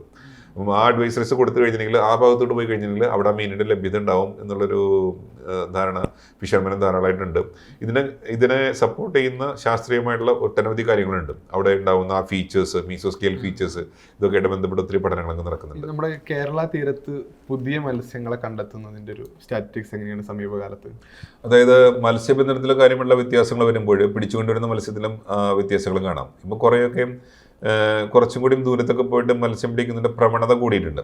കൂടുതലും കുറച്ചും കൂടി യന്ത്രവൽകൃതമായിട്ടുള്ള മത്സ്യബന്ധന രീതികളിലേക്കൊക്കെ പതുക്കെ ഷിഫ്റ്റ് ചെയ്യുന്നു. ഞാൻ നേരത്തെ സൂചിപ്പിച്ച ഇപ്പോഴും കൂടുതൽ ആളുകൾ യന്ത്രവൽകൃതമല്ലാത്ത രീതിയിലുള്ള മത്സ്യബന്ധനം തുടരുന്നു എന്നുണ്ടെങ്കിലും യന്ത്രവൽകൃത മേഖലയിൽ കൂടുതൽ കപ്പാസിറ്റി ഡെവലപ്മെന്റ് നടന്നുകൊണ്ടിരിക്കുന്നു, ആവുന്നുണ്ട്. അതിന് പറ്റിയ മെഷീനും കാര്യങ്ങളൊക്കെ എഞ്ചിനും കാര്യങ്ങളൊക്കെ വരുമ്പം അതനുസരിച്ച് ആളുകൾ ചെയ്യുന്നുണ്ട്. അപ്പം കുറച്ചും കൂടിയും ദൂരത്ത് പോയിട്ട് മത്സ്യം പിടിക്കാനുള്ള ഒരു ട്രയലൊക്കെ നടക്കുന്നുണ്ട്. മാത്രമല്ല അവിടെ അധികം കോമ്പറ്റീഷൻ ഇല്ല, ആ റിസോഴ്സസ് കൂടുതലായിട്ട് ഉപയോഗിച്ചിട്ടില്ല. അപ്പോൾ അങ്ങനെ വരുമ്പോൾ ഡീപ് സീ ആയിട്ട് ബന്ധപ്പെട്ട പല റിസോഴ്സസുകളും ഇപ്പോൾ കേരള തീരത്ത് വരുന്നുണ്ട്. അപ്പം അതുമായിട്ട് ബന്ധപ്പെട്ട് അതിൻ്റെ സ്പീഷീസ് ഡൈവേഴ്സിറ്റി അങ്ങനത്തെ കാര്യങ്ങളൊക്കെ പഠിക്കാനായിട്ട് ഉപയോഗിക്കുന്നു. പക്ഷേ ഈ ഡീപ് സീ റിസോഴ്സസിൽ പലതിനും ഉള്ളൊരു പ്രശ്നം എന്ന് പറഞ്ഞിട്ടുണ്ടെങ്കിൽ അവർ ഡീപ് സീ റിസോഴ്സസ് മാത്രം ടാർഗറ്റ് ചെയ്തിട്ടുള്ള പോകുന്നത്, അതിനധികം വാല്യൂ ഇല്ല. ഇപ്പോൾ വന്നു കഴിഞ്ഞിട്ടുണ്ടെങ്കിൽ ഏകദേശം കിലോന് 28 റുപ്യ അല്ലെങ്കിൽ അത് കുറഞ്ഞ് കഴിഞ്ഞാൽ 16 റുപ്യക്ക് വരെയൊക്കെ പോകുന്ന അവസ്ഥയുണ്ട്. അപ്പം ആ വാല്യൂ ഇല്ലാത്തതുകൊണ്ട് അതിന് കൊടുക്കേണ്ട ഒരു ശ്രദ്ധ ആ റിസോഴ്സസിന് കിട്ടുന്നില്ല. അത് ആ റിസോഴ്സസ് കണ്ടാലും അവർ കിട്ടണത് കിട്ടട്ടെ എന്ന് പറഞ്ഞ് എടുത്തുകൊണ്ട് വരുമ്പോൾ അതിനെ പ്രിസർവ് ചെയ്യേണ്ട രീതിയിൽ അത് പ്രിസർവ് ചെയ്യാത്തതുകൊണ്ട് അതൊരു പേസ്റ്റ് രൂപത്തിലാണ് വരുന്നത്. അപ്പം ഇത് കൂടാതെ തന്നെ നല്ല രീതിയിൽ കിട്ടിയാൽ പോലും അത് കൺസ്യൂം ചെയ്യാൻ കുറച്ച് ബുദ്ധിമുട്ടുകളുണ്ട്. അതിൽ വാക്സി എസ്റ്റേഴ്സ് ഉണ്ട്, മെഴുക് പോലുള്ള എസ്റ്റേഴ്സ് അതിലുള്ളതുകൊണ്ട് അത് കൺസ്യൂം ചെയ്യുമ്പോൾ അത്ര പാലറ്റബിൾ അല്ല. അപ്പം ഈ വാക്സി എസ്റ്റേഴ്സ് റിമൂവ് ചെയ്തുകൊണ്ട് ഇതിലെ പ്രോട്ടീൻ മാത്രം ഉപയോഗിച്ച് കഴിഞ്ഞിട്ടുണ്ടെങ്കിൽ പ്രോട്ടീൻ പല കാര്യങ്ങൾക്ക് ഉപയോഗിക്കാം. ഇപ്പോൾ വളരെയധികം വളർന്നു വരുന്ന ഒരു മേഖലയാണ് ഫിഷ് മീൽ ഇൻഡസ്ട്രി. ഈ പ്രോട്ടീൻ മാത്രം എടുത്തുകൊണ്ട് ഈ പ്രോട്ടീൻ പൊടിച്ച് അതിൻ്റെ ഒരു ഫിഷ് മീൽ ക്രിയേറ്റ് ചെയ്ത് കഴിഞ്ഞിട്ടുണ്ടെങ്കിൽ പോൾട്രി ഫീഡായിട്ടും ഫിഷിൻ്റെ ഫീഡായിട്ടും അല്ല ആ കാര്യങ്ങളൊക്കെ അല്ല, അത് വളരെയധികം വളരെ നമ്മൾ എക്സ്പോർട്ടിൽ മറ്റ് സാധാരണ ഫുഡ് ഫിഷസുമാരി തന്നെ പ്രധാനപ്പെട്ട ഒരു മേഖലയായിട്ട് മാറിക്കൊണ്ടിരിക്കുന്ന ഒരു മേഖലയുടെ ഫിഷ് മീൽ ഇൻഡസ്ട്രി. അപ്പം ഈ ഫിഷ് മീൽ ഇൻഡസ്ട്രിക്ക് ഉപയോഗിക്കാവുന്ന ഒരു പ്രോട്ടീൻ റിസോഴ്സായിട്ട് അത് ഉപയോഗിക്കാം. പിന്നെ അതുകൂടാതെ തന്നെ ഇന്ത്യ ഒട്ടും കൈകടത്തുന്ന മേഖലയാണ് ഇന്ത്യയുടെ സമുദ്രാതിർത്തിക്ക് പുറമെ ഇന്ത്യക്ക് ലഭ്യമായിട്ടുള്ള ഈ ഇന്റർനാഷണൽ വാട്ടേഴ്സിൽ ഇന്ത്യക്ക് ക്ലെയിം ഉണ്ട്, അല്ലെങ്കിൽ സദേൺ സീസ്. ഇപ്പം നോർത്തേൺ ഇന്ത്യൻ ഓഷ്യൻ്റെ സദേൺ സീസ് എന്ന് പറഞ്ഞെങ്കിൽ അവിടെയൊക്കെ, അതായത് അന്റാർട്ടിക്കയോട് ചേർന്ന് വരുന്ന റീജിയനിലോ അല്ലെങ്കിൽ ആർട്ടിക്കിനോട് ചേർന്ന് വരുന്ന ഏരിയകളിലോ ഒക്കെ പോലും ഇന്ത്യക്ക് ക്ലെയിം ഉണ്ട്. അപ്പോൾ അവിടെ ക്രിൽ എന്നൊക്കെ പറഞ്ഞ വിഭാഗങ്ങളുണ്ട്. അതൊക്കെ ക്രില്ലായിട്ട് പിടിച്ചുകൊണ്ട് ക്രില്ലിൻ്റെ ഒരു ഇൻഡസ്ട്രി ലെവലിൽ റൺ ചെയ്യുന്ന ഇൻഡസ്ട്രിയൽ ഫിഷിംഗ് ഫ്ലീറ്റ്സ് ഉള്ള ഒട്ടനവധി ഗ്ലോബൽ ജയൻസ് ഒക്കെ ഉണ്ട്. അവരെ കമ്പയർ ചെയ്യുമ്പോൾ നമ്മൾ ആ റിസോഴ്സസ് ഒന്നും ടച്ച് ചെയ്യുന്നില്ല. അപ്പം ഈ അടുത്ത കാലത്ത് ഞാൻ ഈ പറഞ്ഞ മാതിരി ആഴക്കടൽ മത്സ്യബന്ധനം കൂടുതൽ വരുന്നതുകൊണ്ട് അതുമായിട്ട് ബന്ധപ്പെട്ട് പുതിയ റെക്കോർഡ്സ്, അതുമായിട്ട് ബന്ധപ്പെട്ട് പുതിയ സ്പീഷീസുകൾ അതൊക്കെ നിലവിൽ വന്നിട്ടുണ്ട്. അപ്പം 1947 സീമോഫറൈ സ്ഥാപിതമായത്. അതിനുശേഷം നമ്മൾ ഒട്ടനവധി പുതിയ റെക്കോർഡ്സും പുതിയ സ്പീഷീസുകളൊക്കെ നമ്മൾ ചെയ്യുന്നുണ്ട്. അത് ഇന്നും നടന്നുകൊണ്ടിരിക്കുന്നു. അതിൻ്റെ അർത്ഥം കാര്യമായിട്ടുള്ള മാറ്റം വന്നുകൊണ്ടിരിക്കുന്നു. അതുകൊണ്ടാണ് നമുക്ക് ഇന്നും പുതിയ സ്പീഷീസുകൾ നമുക്ക് കണ്ടെത്താൻ സാധിക്കുന്നത്. അത് ഒന്നെന്ന് പറഞ്ഞിട്ടുണ്ടെങ്കിൽ പുതിയ സ്പീഷീസിൻ്റെ ആവിർഭാവം പല കാരണങ്ങൾ കൊണ്ടും സാധിക്കുന്നു, അല്ലെങ്കിൽ കൂടുതൽ ആഴമേറിയ പ്രദേശത്ത് പോയി മീൻ പിടിക്കാനുള്ള ഒരു കപ്പാസിറ്റി ഇന്ന് മത്സ്യബന്ധന മേഖലയ്ക്ക് കൈവരിച്ചിട്ടുണ്ടെന്നുള്ളതാണ് അതിനുള്ള കാരണം. കേരള തീരത്ത് കാണപ്പെടുന്ന മത്സ്യങ്ങളുടെ ഒരു ശരാശരി ആയുസ് എങ്ങനെയാണ്, അതുപോലെ ഇതിന്റെ പ്രായം കണക്കാക്കുന്ന രീതി എങ്ങനെയാണ്? നമുക്കിത് പ്രായം നമുക്ക് പല രീതിയിൽ കണക്കാക്കാം. ഒന്നെന്ന് വെച്ചിട്ടുണ്ടെങ്കിൽ മത്സ്യത്തിന്റെ വലിപ്പം അനുസരിച്ച് നമുക്ക് നമ്മൾ പറയുന്ന രീതിയുണ്ട്. അപ്പം ഈ വലിപ്പം നമുക്ക് എപ്പോഴും ശാശ്വതമായിട്ട് ഒരു ശാസ്ത്രീയമായിട്ട് പറയാവുന്ന ഒരു രീതി അല്ലാത്തത് കൊണ്ട് ഈ മത്സ്യങ്ങളിൽ കാണുന്ന ഹാർഡ് പാർട്സ്, അതിൻ്റെ നമുക്ക് ഈ മാംസമല്ലാതെ ഹാർഡായിട്ട് വരുന്ന പാർട്സ് ഉണ്ടല്ലോ, അതിൽ നമ്മൾ ചെവിക്കൽ എന്നൊക്കെ പറയുന്ന ഒരു ഓട്ടോലിത്ത് എന്നൊക്കെ പറഞ്ഞിട്ടുള്ള ഹാർഡ് പാർട്സ് ഉണ്ട്. ഈ ഭാഗങ്ങളൊക്കെ നമുക്ക് പഠിച്ചുകൊണ്ട് മത്സ്യത്തിന് എത്ര നമ്മൾ ആ ഹാർഡ് പാർട്സ് പഠിക്കുന്ന ആ മത്സ്യത്തിന് എത്ര വയസ്സാണെന്നൊക്കെ നമുക്ക് എസ്റ്റിമേറ്റ് ചെയ്യാനുള്ള ശാസ്ത്രീയമായ മെക്കാനിസംസ് ഉണ്ട്. അപ്പം ഈ ഹാർഡ് പാർട്സ് മാത്രം പഠിച്ചുകൊണ്ട് ഇത് മത്സ്യത്തിൻ്റെ രീതി അവലംബിക്കുന്ന 2 ലാബുകളുണ്ട് സീമോഫറയിൽ. ഒന്ന് ഷെൽഫിഷ്, അതായത് ചെമ്മീൻ അല്ലെങ്കിൽ കക്ക വിഭാഗത്തിൽ പെടുന്നൊക്കെ കാര്യങ്ങളിലെ ഹാർഡ് പാർട്സ് വെച്ച് പഠിക്കുന്ന ഒരു ലാബുണ്ട്. പിന്നെ മീൻ വിഭാഗങ്ങളിൽ ഈ ചെവിക്കല്ല്, ഓട്ടോലിത്ത് പോലെയുള്ള ചെവിക്കല്ല് പോലെയുള്ള കാര്യങ്ങളൊക്കെ വെച്ച് പഠിക്കുന്ന വിഭാഗങ്ങളുണ്ട്. അപ്പം ഇതൊക്കെ വെച്ചിട്ട് നമുക്ക് മത്സ്യത്തിൻ്റെ ശരാശരി പ്രായം നിർണ്ണയിക്കാൻ സാധിക്കും. ഞാൻ നേരത്തെ സൂചിപ്പിച്ച പോലെ 1 വർഷത്തിന് താഴെ നിൽക്കുന്ന വിഭാഗങ്ങളുണ്ട്, 4, 5 അതിന് മേലെ വർഷങ്ങളിൽ ജീവിക്കുന്ന വിഭാഗങ്ങളുണ്ട്. ഈ വിഭാഗങ്ങളിലേക്ക് ഒരു മിശ്രണമാണ് നമ്മുടെ ഈ ഭാഗത്ത് കാണപ്പെടുന്നത്. കേരളത്തിൽ ഇതിനോട് കൂടുതലും ചെറിയ കാലഘട്ടം ജീവിക്കാൻ താല്പര്യപ്പെടുന്ന മത്സ്യങ്ങളാണ് കൂടുതൽ കാണപ്പെടുന്നത്. കൂടുതൽ പ്രായം ചെന്ന, അതായത് കൂടുതൽ വർഷങ്ങൾ ജീവിച്ചാൽ മാത്രം ജീവിതചര്യ കംപ്ലീറ്റ് ചെയ്യുന്ന മത്സ്യങ്ങൾ കൂടുതൽ കാണപ്പെടുന്നത് നോർത്തേൺ സൈഡിലേക്കാണ്. ഒരുപക്ഷെ രത്നഗിരിക്ക് മേലെ സൗരാഷ്ട്ര കോസ്റ്റുകൾ, ഗുജറാത്ത്, മഹാരാഷ്ട്ര കോസ്റ്റുകളിലൊക്കെ സയനൈഡ്സ് അതുമാതിരിയുള്ള കാർണിവോറസ് ഫിഷസിൻ്റെയൊക്കെ അളവ് വളരെ കൂടുതലാണ്. അപ്പം അവർക്ക് കൂടുതൽ ലെങ്ത് വേണം അവരുടെ ലൈഫ് സൈക്കിൾ കംപ്ലീറ്റ് ചെയ്യാനായിട്ട്. അതിനെ സസ്റ്റെയിൻ ചെയ്യാവുന്ന രീതിയിലുള്ള ഒരു ഫുഡ് സൈക്കിളാണ് ആ ഭാഗത്തുള്ളത്.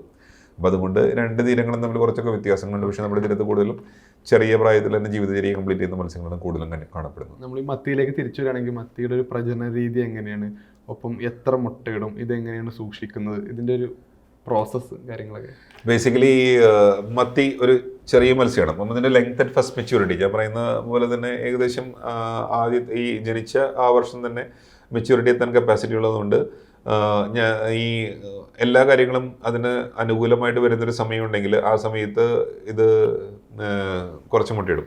അപ്പം ഇത് ഒരു ബാച്ച് സ്പോണറാണ്. ഒരു സമയത്ത് കുറച്ച് മുട്ടയിട്ടതിന് ശേഷം വീണ്ടും ഒരു ഗ്യാപ്പിന് ശേഷം പിന്നെയും മുട്ടയിടാനുള്ള കപ്പാസിറ്റി മത്തി പോലുള്ള ഒരു മത്സ്യത്തിനുണ്ട്. അതിൻ്റെ വലുപ്പം നോക്കിയിട്ട് കാര്യമില്ല, മത്തി കാര്യമായിട്ട് ഫീ കണ്ടിട്ടുള്ള ഒരു മത്സ്യമാണ്. അപ്പം ഈ മത്സ്യോൽപാദനത്തിൽ മത്തിയുടെ ഒരു പ്രത്യേകത എന്ന് പറഞ്ഞെങ്കിൽ, ഞാൻ ഈ പറഞ്ഞ ഒരു ബാച്ച് സ്പോണർ ആണെങ്കിലും ഈ മത്തിയുടെ മുട്ടയ്ക്കുള്ളൊരു പ്രത്യേകത എന്ന് പറഞ്ഞെങ്കിൽ മത്തിയുടെ മുട്ട കുറച്ചുകൂടി ബോയോണ്ടാണ്. ബോയോണ്ട് എന്ന് പറഞ്ഞെങ്കിൽ പെട്ടെന്ന് തന്നെ ഉപരിതലത്തിൽ വന്നിട്ട് നിൽക്കാൻ കപ്പാസിറ്റി ഉള്ള മുട്ടകളാണ്. പൊതുവേ ഇത് തീരപ്രദേശത്തിനോട് ചേർന്ന് കാണുന്നു എന്നുണ്ടെങ്കിലും 30 മീറ്റർ 40 മീറ്റർ ഒക്കെ ഡെപ്തിലാണെങ്കിലും പല മത്സ്യങ്ങൾക്കും അവയുടെ മുട്ട അത് കടലിൻ്റെ അടിത്തട്ടിനോട് ചേർന്ന ഭാഗത്താണ് അത് നിക്ഷേപിക്കുന്നുണ്ടെങ്കിൽ അതിന് ഉപരിതലത്തിലേക്ക് തന്നെത്താൻ പൊന്തി വരാനുള്ള കപ്പാസിറ്റി കുറവായിരിക്കും. പൊതുവേ സമുദ്രജലത്തിൻ്റെ ഡെൻസിറ്റി അത് സീ വാട്ടർ ഫ്രഷ് വാട്ടറിനെക്കാളും ഡെൻസർ ആയതുകൊണ്ട് മുട്ടകൾ മേലേക്ക് പൊന്തിക്കാനുള്ളൊരു ബോയൻസി ഈ ജലത്തിനുണ്ട്.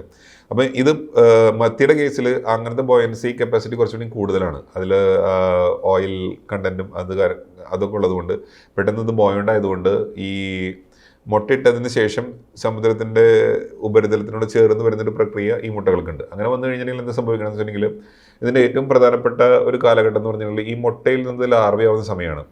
ഈ ഇനീഷ്യലി മീനിൻ്റെ മുട്ടയോട് ചേർന്ന് നിൽക്കുന്ന ലാർവകൾ നമ്മൾ കണ്ടിട്ടുണ്ടെങ്കിൽ ഈ ലാർവയുടെ വയറിൻ്റെ ഭാഗത്തായിട്ട് ഈ ഫാറ്റി ആയിട്ടുള്ളൊരു ഗ്ലോബികൾ കാണാൻ സാധിക്കും. ഈ ഗ്ലോബികളിൽ നിന്നാണ് ഇതിനാവശ്യമായിട്ടുള്ള ഭക്ഷണമൊക്കെ ഇനീഷ്യൽ പീരീഡിൽ എടുക്കുന്നത്. അത് തീരുന്ന മുറയ്ക്ക് ഇത് വായ തുറക്കും. വായ തുറന്നു കഴിഞ്ഞിട്ടുണ്ടെങ്കിൽ ഇതിന് കറക്റ്റായിട്ട് കഴിക്കാനുള്ള ഭക്ഷണം കിട്ടിയില്ലെങ്കിൽ ഇത് സർവൈവ് ചെയ്യില്ല. അതൊരു ക്രിട്ടിക്കൽ ഫേസാണ്. അപ്പം വായ തുറക്കുന്ന സമയത്ത് ആവശ്യമുള്ള പ്ലവകങ്ങളുടെ സാന്നിധ്യം കറക്റ്റായിട്ട് ഉണ്ടാകുന്ന ഒരു സമയത്തിനോട് ചേർന്നാണ് മത്തിയുടെ പ്രജനനം സംഭവിക്കുന്നത്. അതുകൊണ്ടാണ് ഞാൻ നേരത്തെ സൂചിപ്പിച്ച മൺസൂൺ കാലഘട്ടത്തിൽ അല്ലെങ്കിൽ മഴയോട് ചേർന്ന് വരുന്ന സമയത്ത് കരയിലെ ലവണങ്ങളും കടലിലെ ലവണങ്ങളും അപ്വെല്ലിംഗ് മൂലം വരുന്ന കടലിലെ ലവണങ്ങളും പുഴയിലൂടെ വരുന്ന കരയിലെ ലവണങ്ങളും എല്ലാം ചേർന്നിട്ട് ഈ ഡയാറ്റംസ് കൂടുതൽ ഒരു തരം പ്ലവകമാണ് ഡയാറ്റംസ്. ഞാൻ നേരത്തെ സൂചിപ്പിച്ച ഫ്രജിലറി ഓഷ്യരിക്ക എന്ന് പറഞ്ഞ സ്പീഷീസ് അല്ലെങ്കിൽ അതുമായിട്ട് ബന്ധപ്പെട്ട മറ്റ് ഡയാറ്റംസ് ഇതൊക്കെ കൂടുതലായിട്ട് കാണപ്പെടുന്ന സമയത്താണ് മത്തി മുട്ടയിടുന്നത്. മുട്ടയിട്ടതിന് ശേഷം ഉപരിതലത്തിലേക്ക് വരും. ഉപരിതലത്തിലെ പ്ലവകങ്ങളുടെ സാന്നിധ്യം കൂടുതലുള്ള സമയത്ത് അതിൻ്റെ ലാർവ വായ തുറന്നു കഴിഞ്ഞിട്ടുണ്ടെങ്കിൽ അതിന് കഴിക്കാനുള്ള ഭക്ഷണം അതിന് ലഭിക്കുന്നു. ആ ഭക്ഷണത്തിൻ്റെ അളവും കാര്യങ്ങളൊക്കെ അനുസരിച്ച് കൂടുതൽ സർവൈവൽ സംഭവിക്കുന്നു. അങ്ങനെ കൂടുതൽ സർവൈവ് ചെയ്യുന്ന അനുകൂലമായുള്ള കാലാവസ്ഥ വരുന്ന സമയത്ത് നമുക്ക് മത്തിയുടെ ഒരു ബമ്പർ ക്യാച്ച് ഉണ്ടാകുന്നു. ഇനി ഇതിന് തടസ്സം നിൽക്കുന്ന ഒരു പ്രധാനപ്പെട്ട സംഭവം താപനില തന്നെയാണ്. വർദ്ധിച്ച താപനില വരുന്ന സമയത്ത് ഇതിൻ്റെ ഫിസിയോളജിക്കൽ പ്രോസസ്സിൽ കണ്ടമാനം ഡിസ്റ്റർബൻസസ് വരുന്നു. മുട്ടയുടെ അളവ് കുറയുന്നു, അല്ലെങ്കിൽ ഇതിൻ്റെ സർവൈവൽ കുറയുന്നു. അങ്ങനെ വരുന്ന വർഷങ്ങളിൽ, പ്രത്യേകിച്ച് എൽനീനോ വരുന്ന വർഷങ്ങളിലൊക്കെ നമുക്ക് മത്തിയുടെ ലഭ്യത കുറയാനുള്ള പ്രധാന കാരണം ഇതിൻ്റെ ആ ഒരു ക്രിട്ടിക്കൽ സ്റ്റേജസിൽ ഇതിന് സർവൈവ് ചെയ്യാനുള്ളൊരു ചാൻസ് ഉണ്ടാവുന്നില്ല. അപ്പോൾ ഈ വലിയ മത്തി ഇപ്പോൾ എവിടെയെന്നുള്ള ചോദ്യം ഉണ്ടല്ലോ. മത്തിയുടെ തന്നെ നമുക്ക് പല സ്റ്റോക്കുകൾ നമ്മുടെ തീരപ്രദേശത്ത് തന്നെയുണ്ട്. അപ്പോൾ over a period of time ഇത് ലെങ്ത് ആൻഡ് ഫസ്റ്റ് മെച്യൂരിറ്റിയിൽ എത്തുന്ന ആ വലുപ്പത്തിൽ വ്യത്യാസം വന്നിട്ടുണ്ട്. പണ്ട് കാണുന്ന അതേ വലുപ്പത്തിലല്ല ഇന്ന് ഇതിൻ്റെ പ്രജനനം സംഭവിക്കുന്നത്. അപ്പോൾ എന്തുകൊണ്ട് ചെറിയ പ്രായത്തിൽ മുട്ടയിടാനുള്ള കപ്പാസിറ്റി വരുന്നു? അത് പല കാരണങ്ങൾ കൊണ്ടുണ്ടാവാം. ഒന്ന്, മത്തിക്ക് തന്നെ ഒരു തിരിച്ചറിവ് ലോങ് പീരീഡ് ഓഫ് ടൈം എവല്യൂഷനിൽ ഇങ്ങനെ മനസ്സിലാക്കുന്നു, കാലാവസ്ഥ അനുകൂലമല്ല. അപ്പം എത്രയും പെട്ടെന്ന് മെച്യൂരിറ്റിയിൽ എത്തിയിട്ട് പ്രത്യുൽപാദനം സംഭവിച്ചു കഴിഞ്ഞിട്ടുണ്ടെങ്കിൽ അതിന് പ്രത്യുൽപാദനത്തിനുള്ളൊരു സാധ്യത ഉണ്ടെന്ന് മനസ്സിലാക്കിക്കൊണ്ട് സ്വയം വളരെ പെട്ടെന്ന് മെച്യൂർ ആവാനുള്ള ഒരു കപ്പാസിറ്റി ഇത് ഡെവലപ്പ് ചെയ്യുന്നു. രണ്ടാമത്തെ ഒരു റീസൺ എന്ന് വെച്ചിട്ടുണ്ടെങ്കിൽ പല സ്റ്റോക്കുകളുണ്ട്. ചില സ്റ്റോക്കുകളിൽ ഒട്ടും ഫിഷിംഗ് നടക്കുന്നില്ല. ഫോർ എക്സാമ്പിൾ, നമ്മുടെ നോർത്തേൺ ഇന്ത്യൻ ഓഷ്യനിൽ തന്നെ ഗുജറാത്ത് കോസ്റ്റ് കഴിഞ്ഞ് മേലേക്ക് പോയിട്ട് അങ്ങ് തിരിയുന്ന ആഫ്രിക്ക വരെയുള്ള ഏരിയാസിൽ, ആഫ്രിക്കയിൽ പൊതുവേ സൊമാലി ആ ഏരിയാസിലൊന്നും ഫിഷിംഗ് തന്നെ ഒരു ആക്ടിവിറ്റി ആയിട്ട് നടക്കുന്നില്ല. കാരണം പൈറസി അതൊക്കെ ആയിട്ട് ബന്ധപ്പെട്ട പ്രശ്നങ്ങളൊക്കെ ഉള്ളതുകൊണ്ട് അവിടെ ഫിഷിംഗ് എന്നുള്ള ആക്ടിവിറ്റീസ് തന്നെ നടക്കുന്നില്ല. മാത്രമല്ല, അവിടെ ഫിഷിംഗ് നടക്കുന്നുണ്ടെങ്കിലും ഇനിയിപ്പം അത് മാറി ഗൾഫ്, മിഡിൽ ഈസ്റ്റ് ആ ഭാഗത്തേക്ക് വരണമെങ്കിൽ പോലും അവിടെ ഇതൊരു ടാർഗറ്റഡ് സ്പീഷീസ് അല്ല. അപ്പം ഇതിനെ തിരഞ്ഞെടുത്ത് പിടിക്കാത്തതുകൊണ്ടും അവിടെ അതിനൊരു മാർക്കറ്റ് ഇല്ലാത്തതുകൊണ്ടും അവിടെ കിട്ടുന്ന സ്പീഷീസുകളിൽ കുറച്ചും കൂടി വലുപ്പം കാണപ്പെടുന്നു. ഇനി ഇതിലൊരു ജനറ്റിക് മിക്സിംഗ് നടക്കുന്നുണ്ടെങ്കിൽ ആ മിക്സിംഗ് നടക്കുന്നത്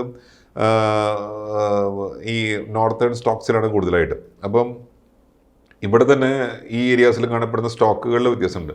നമ്മൾ മാനേജ് ചെയ്യുന്ന സ്റ്റോക്ക് ബേസിസിലാണ്. ഒരു പെർട്ടിക്കുലർ സ്പീഷീസിനെ പല സ്റ്റോക്കുകളുണ്ടെങ്കിലും ആ സ്റ്റോക്കുകൾ ഇൻഡിപെൻഡൻ്റ് ആയിട്ട് മാനേജ് ചെയ്യേണ്ട കാര്യങ്ങളുണ്ട്. അപ്പോൾ നമ്മൾ ഈ സ്റ്റോക്കുകളെ കുറിച്ച് കാര്യമായിട്ട് പഠിക്കുന്നു. അപ്പം ഓരോ സ്റ്റോക്കുകളും വരുന്ന വ്യത്യാസങ്ങളനുസരിച്ച് ഈ കാര്യങ്ങളുണ്ട്. അപ്പം in general length and first maturity കുറയുന്നു, അതുകൊണ്ട് ചെറിയ വലുപ്പത്തിലുള്ള മത്തികൾ ലഭിക്കുന്നു. അതേസമയം ചിലയിടങ്ങളിൽ ഇതിൻ്റെ പ്രത്യുൽപാദനവും കാര്യങ്ങളൊക്കെ സാധാരണ ലെവലിൽ നടക്കുന്നു, അതിൻ്റെ വലുപ്പം കൂടുതലാണ്. അവിടെ മത്സ്യബന്ധനത്തിൽ കൂടുതൽ ഊന്നൽ നൽകുന്നില്ലതിന്. അപ്പം അവിടെ ഇപ്പോഴും മത്തി അതേ വലുപ്പത്തിൽ കിടന്നു. അത് മത്തി തന്നെയാണ്, സ്പീഷീസ് സെയിം തന്നെയാണ്, പക്ഷേ ഈ വലുപ്പങ്ങളിൽ ഏറ്റക്കുറച്ചിലുകൾ കാണുന്നുണ്ട്. ഈ സമീപകാലത്ത് ലഭ്യമായ മത്സ്യങ്ങളുടെയൊക്കെ വലിപ്പക്കുറവ് ചർച്ചയായിരുന്നു. നമ്മൾ നോർമലി നമ്മൾ ബയോളജി ലാബ്സിലെല്ലാം ഞാൻ ഈ പറഞ്ഞ മാതിരി നമ്മൾ സാമ്പിൾസ് കളക്ട് ചെയ്യുന്നു, വലുപ്പം കൂടിയതും വലുപ്പം കുറഞ്ഞതും അതിൻ്റെ സാമ്പിൾസ് കളക്ട് ചെയ്യുന്നു, അതിൻ്റെ ബയോളജി പഠിക്കുന്നു. ബയോളജിനെ ബേസ് ചെയ്തിട്ട് ശാസ്ത്രീയമായിട്ട് പഠിച്ചിട്ട് നമ്മൾ പറഞ്ഞിട്ടുള്ള കാര്യമാണ്, നമ്മൾ മനസ്സിലാക്കിയിട്ടുള്ളൊരു കാര്യമാണ്. ഇപ്പം പഴയമാതിരി ലെങ്ത് ആൻഡ് ഫസ്റ്റ് മെച്യൂരിറ്റി, ആദ്യത്തെ എത്ര ലെങ്ത്തിലാണോ ഇത് ആദ്യമായിട്ട് മെച്യൂർ ആവുന്നത് ആ ഒരു മെച്യൂരിറ്റിയിൽ നമ്മളിപ്പോൾ നോക്കുമ്പോൾ കുറച്ചൊരു കുറവ് വന്നിട്ടുണ്ട്. അതായത് പണ്ട് ഉണ്ടായിരുന്ന അതേ വലുപ്പത്തിലല്ല, അതിനേക്കാളും കുറഞ്ഞ വലുപ്പത്തിൽ മത്തിപ്പം ബ്രീഡ് ചെയ്യുന്നു എന്നുള്ള കാര്യം നമുക്ക് ശാസ്ത്രീയമായിട്ട് പറയാൻ സാധിക്കും. രണ്ടാമത് നമുക്ക് ഇതുമായിട്ട് ബന്ധപ്പെട്ട് പഠനം നടത്തേണ്ടത് ഇതിൻ്റെ മോളിക്കുലാർ ലെവലിൽ, ഇതിൻ്റെ ജനിതകമായിട്ട് ബന്ധപ്പെട്ട കാര്യങ്ങൾ നമുക്ക് കൂടുതൽ പഠനങ്ങൾ നടത്തേണ്ടതായിട്ടുണ്ടായിരുന്നു. അപ്പം അതിൻ്റെ ഭാഗമായിട്ട് നമ്മൾ ഇതിൻ്റെ ഹോൾ ജീനോം സീക്വൻസിങ് അങ്ങനെയായിട്ടുള്ള ബന്ധപ്പെട്ട ശാസ്ത്രീയ വശങ്ങളിലും കാര്യമായിട്ടുള്ള പഠനങ്ങൾ നടത്തുകയുണ്ടായി. അതിൻ്റെ ഭാഗമായിട്ടാണ് നമ്മൾ കൂടുതൽ മനസ്സിലാക്കുന്നത് മത്തിക്ക് ഒറ്റ സ്പീഷീസായിട്ട് ഇതിന് ത്രൂ ഔട്ട് മാനേജ് ചെയ്യുന്നതിന് പകരം പല സ്റ്റോക്കുകളായിട്ട് ഇതിന് മാനേജ് ചെയ്യേണ്ടതിൻ്റെ ആവശ്യകത, അതുമായിട്ട് ബന്ധപ്പെട്ട റെക്കമെൻഡേഷൻസ്, ആ രീതിയിലുള്ള പഠനങ്ങൾ CMFRI എന്നും നടത്തിയിട്ടുണ്ട്. അപ്പം ഇനിയും കൂടുതൽ അതുമായിട്ട് ബന്ധപ്പെട്ട പഠനങ്ങൾ നടത്തുന്നുണ്ട്. വരുന്ന മാറ്റങ്ങൾക്കനുസരിച്ച് ഈ മത്സ്യത്തൊഴിലാളികൾക്കുള്ള അതേ കൺസേൺസ് CMFRI ശാസ്ത്രജ്ഞർക്കുണ്ട്. അപ്പം നമ്മളിതെങ്ങനെ അഡ്രസ്സ് ചെയ്യുന്നു എന്ന് പറഞ്ഞിട്ടുണ്ടെങ്കിൽ ശാസ്ത്രീയമായിട്ട് നമ്മൾ വികസിപ്പിച്ചെടുക്കുന്ന വിവരങ്ങൾ, സാങ്കേതിക വിദ്യകൾ, ഇതൊക്കെ നമ്മൾ അവർക്ക് പരിചയപ്പെടുത്തി കൊടുക്കാനായിട്ട് നമ്മൾ സ്റ്റേക്ക് ഹോൾഡർ വർക്ക്ഷോപ്പ് നടത്താറുണ്ട്.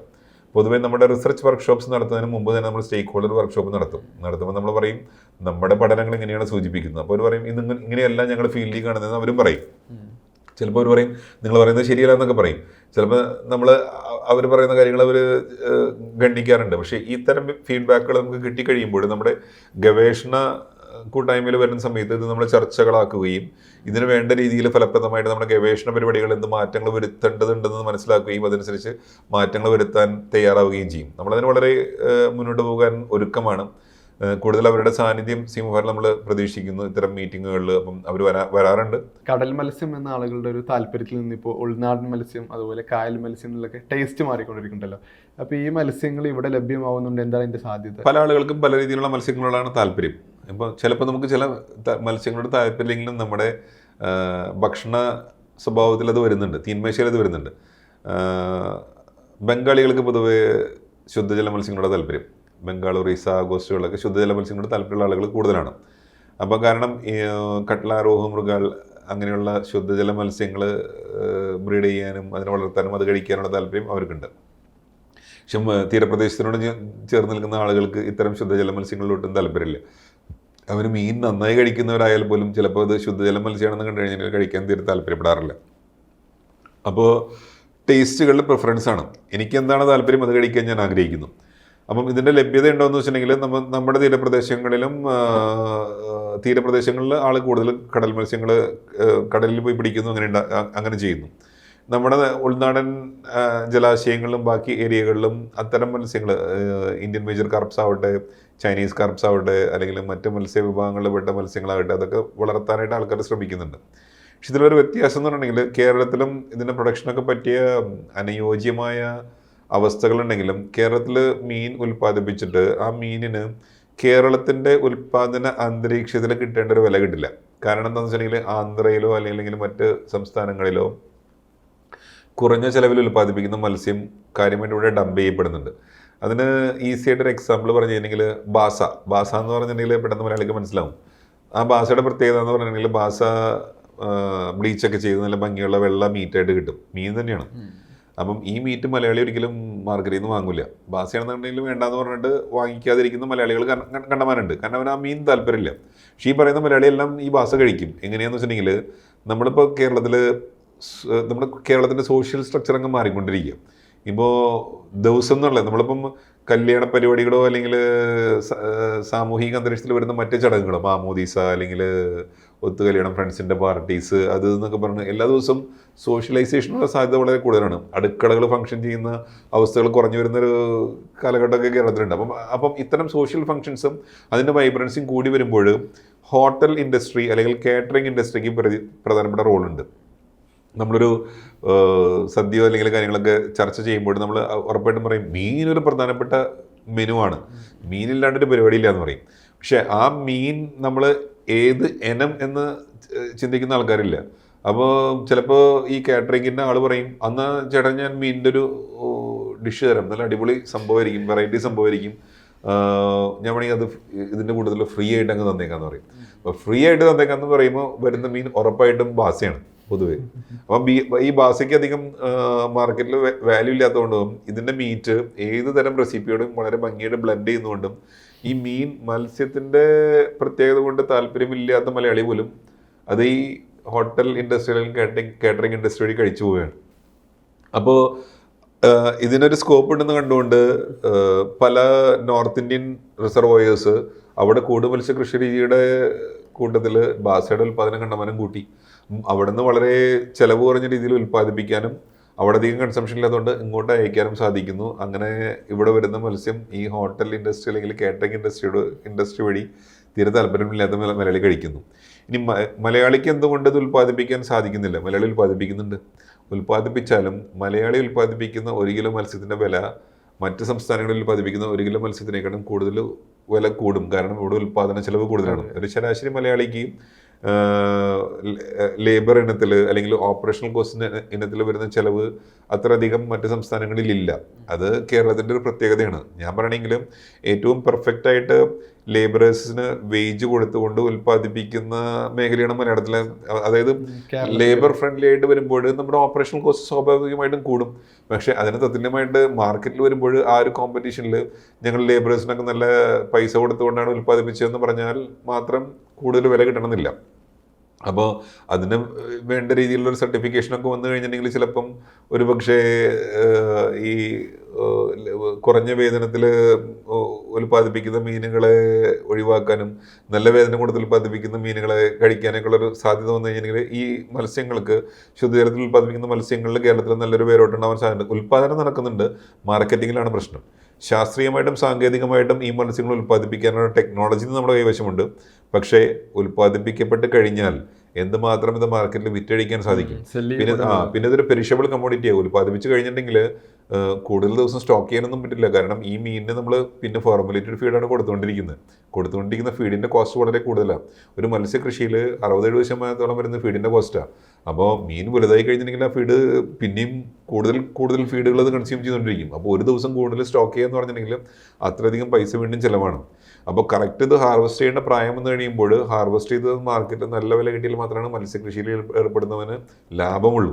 അപ്പം ആ ഒരു സംവിധാനം ഇന്നത്തെ ലെവലിൽ നമുക്ക് അങ്ങനെ ഹാർവെസ്റ്റ് ചെയ്ത് കഴിഞ്ഞാൽ കൂടുതൽ കോൾഡ് സ്റ്റോറേജിലൊന്നും വെച്ച് ഇതിൻ്റെ വില കൺട്രോൾ ചെയ്യാനോ പിടിക്കാനുള്ള കപ്പാസിറ്റി ഒന്നും സാധാരണ മത്സ്യ കർഷകർക്കില്ല. അപ്പോൾ ചെറുകിട കർഷകരൊക്കെ കുറച്ചൊക്കെ ഉൽപ്പാദിപ്പിച്ച് അവരുടെ രീതിയിൽ കുറേശ്ശെ അവരുടെ അറിയപ്പെടുന്ന മേഖലകളിലൊക്കെ വിപണനം ചെയ്തുകൊണ്ടാണ് ഇപ്പോൾ പിടിച്ചു നിൽക്കുന്നത്. പക്ഷേ ഇതിനൊരു മാറ്റം വരേണ്ടതുണ്ട്. അങ്ങനെ വന്നിട്ടുണ്ടെങ്കിൽ കേരളത്തിലെ മത്സ്യകൃഷി പച്ചപിടിക്കാനുള്ളൊരു സ്കോപ്പുണ്ട്. ഉൾനാടൻ ജലാശയങ്ങളായാൽ പോലും പലരും അത് കഴിക്കാനും വാങ്ങാനൊക്കെ താല്പര്യപ്പെടുമായിരിക്കും. പിന്നെ മാത്രമല്ല, നമ്മൾ കടലിൽ നിന്ന് സുസ്ഥിരമായിട്ട് വളരെയധികം കൂടിയ അളവിൽ മത്സ്യം ഉൽപ്പാദിപ്പിക്കുന്ന പ്രതീക്ഷ നമ്മൾ നിലനിർത്താൻ പാടില്ല. കാരണം അതൊരു നാച്ചുറൽ റിസോഴ്സാണ്. അപ്പോൾ സുസ്ഥിരമായിട്ടുള്ളൊരു മത്സ്യബന്ധനത്തിൻ്റെ പ്രത്യേകത എന്ന് പറഞ്ഞാൽ ഇന്നും നിലനിൽക്കുന്ന അതേ രീതിയിൽ ഉൽപ്പാദിപ്പിക്കുക എന്നുള്ളതാണ് ഏറ്റവും നല്ലത്. അതിൽ കൂടുതൽ ഉൽപ്പാദിപ്പിക്കാൻ ഒരു സ്കോപ്പ് ഉണ്ടെങ്കിൽ ശാസ്ത്രീയമായിട്ട് നമ്മൾ പറയും. അപ്പോൾ നമുക്ക് ആ മേഖലയിൽ കൈവയ്ക്കാം. അല്ലാതെ കടലിൽ കാണപ്പെടുന്ന എല്ലാം വലിച്ചു വരിക്കൊണ്ട് കരയിൽ സസ്റ്റെയിൻ ചെയ്യാൻ സാധിക്കില്ല. അപ്പം മറ്റു ഇനങ്ങളും ഉൽപ്പാദിപ്പിക്കേണ്ടത് അത്യാവശ്യമാണ്. ഉൽപ്പാദിപ്പിക്കുന്നവന് നല്ല ന്യായമായ വില കിട്ടേണ്ടതും അത്യാവശ്യമാണ്. നമ്മൾ ഈ പെയർ ട്രോളിംഗ് ഉണ്ട്, 2 യന്ത്ര ബോട്ടുകൾ വെച്ച് അതിന്റെ പാരലായിട്ടുള്ള സ്പേസിൽ വലട്ട് മീൻ പിടിക്കുന്നത്. ശരിക്കും അത് മത്സ്യസമ്പത്തിനെ വളരെ പ്രതികൂലമായി ബാധിക്കുമെന്ന രൂപത്തിലുള്ള സംസാരങ്ങൾ കേട്ടിട്ടുണ്ട്. അതിന്റെ ഒരു വസ്തുത എന്താ? അത് ബേസിക്കലി എന്താണെന്ന് വെച്ചിട്ടുണ്ടെങ്കിൽ, ഞാനീ പറഞ്ഞ പോലെ 3 തരത്തിലുള്ള വിഭാഗങ്ങളാണ് മത്സ്യമേഖലയിൽ പ്രവർത്തിക്കുന്നത്. വളരെ തീരത്തിനോട് ചേർന്ന് സ്വന്തം അധ്വാനം കൊണ്ട് മാത്രം വഞ്ചി തുഴഞ്ഞു പോയിട്ട് സ്വന്തം അധ്വാനം കൊണ്ട് മീൻ പിടിച്ചു വരുന്ന ട്രഡീഷണൽ വിഭാഗത്തിൽ പെടുന്ന ആളുകൾ, ചില ഔട്ട്ബോർഡ് എഞ്ചിനൊക്കെ വെച്ചുകൊണ്ട് ബോട്ട് മാത്രം യന്ത്ര എഞ്ചിൻ്റെ സഹായത്തോടെ കുറച്ച് ദൂരത്തേക്ക് കൊണ്ടുപോയിട്ട് അവിടെ സ്വന്തം കൈ ഉപയോഗിച്ച് മീൻ പിടിക്കുന്ന മത്സ്യത്തൊഴിലാളികൾ, മോട്ടോറൈസ്ഡ് സെക്ടർ. പിന്നെ പൂർണ്ണമായിട്ടും എഞ്ചിൻ്റെ സഹായത്തോടുകൂടി ബോട്ട് ഓടിക്കുന്നു, എഞ്ചിൻ്റെ സഹായത്തോടെ മീൻ പിടിക്കുന്നു. അങ്ങനെ ഫുള്ളായിട്ട് മെക്കനൈസ്ഡ് വിഭാഗം. അപ്പം ട്രഡീഷണൽ, മോട്ടോറൈസ്ഡ്, മെക്കനൈസ്ഡ് എന്ന് പറഞ്ഞാൽ 3 വിഭാഗങ്ങളുണ്ട്. ഈ 3 വിഭാഗങ്ങളും കുറച്ചൊക്കെ ഒരു ഫ്രിഞ്ചസിൽ ഓവർലാപ്സ് വരും. ഈ ട്രഡീഷണൽസിൻ്റെ ഏരിയാസിൽ കുറച്ചൊക്കെ മോട്ടോറൈസ്ഡ് ഏരിയാസിലെ മെക്കനൈസ്ഡും ഒക്കെ കയറി പിടിക്കാനുള്ള ചാൻസുകളുണ്ട്.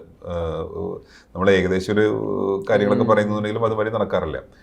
അപ്പം ഇത്തരത്തിൽ 2 ബോട്ടുകൾ ഉപയോഗിച്ചുകൊണ്ട് യന്ത്രവൽകൃത ബോട്ടുകൾ പിടിക്കുന്ന മാതിരി വല വലിക്കാനുള്ളൊരു സഹായമാണ് ഇപ്പം അപ്സര ചോദിച്ച ചോദ്യത്തിൽ അവർ നടത്തുന്നത്.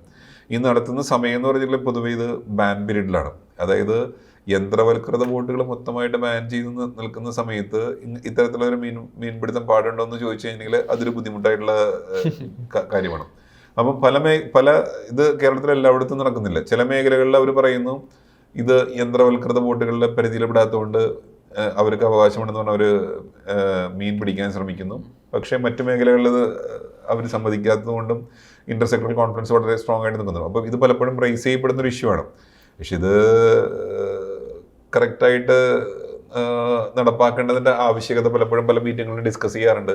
ഇത് ആ സമയത്ത് എങ്ങനെ ഒഴിവാക്കാൻ സാധിക്കുമെന്ന് അവർ ചർച്ച ചെയ്ത് അല്ലെങ്കിൽ ഗവൺമെന്റ് തലത്തിലൊരു നടപടി എടുത്തുകൊണ്ട് ഇത് മുന്നോട്ട് പോവെന്ന് വൃത്തിയുള്ളൂ. കടലിൽ നിന്ന് പിടിക്കുന്ന മത്സ്യം എത്ര സമയം വരെയാണ് കേടു കൂടാതെ നമ്മുടെ വീട്ടിലേക്ക് എത്തുന്ന സമയം വരെ നിലനിൽക്കുക എന്നുള്ളത്? കാരണം ഈ അമോണിയ വേക്കുന്ന കാര്യങ്ങളൊക്കെ ബേസിക്കലി കടൽ മീൻ വളരെ പെരിഷബിൾ ആയിട്ടുള്ള ഒരു കമ്മോഡിറ്റിയാണ്. 2 രീതിയിൽ മാറ്റങ്ങൾ സംഭവിക്കും. ഒന്ന്, മീൻ പോസ്റ്റ്മോർട്ടം കഴിഞ്ഞ് കഴിഞ്ഞിട്ടുണ്ടെങ്കിൽ നമുക്ക് മൈക്രോബിയൽ ലോഡ് അത് കൂടുന്നതനുസരിച്ച് അതിൻ്റെ മാംസങ്ങളിൽ മൈക്രോബ്സ് ഒക്കെ ആക്ട് ചെയ്യാൻ തുടങ്ങും. സാധാരണ ഏത് ഭക്ഷ്യവസ്തുവും നശിച്ചു പോകുന്ന മാതിരി മീനും നശിച്ചു പോകും. അതോടൊപ്പം തന്നെ മീനിൻ്റെ അകത്ത് ഗ്യാസ്ട്രിക് എൻസൈംസ് ഉണ്ട്. ആ ഗ്യാസ്ട്രിക് എൻസൈംസും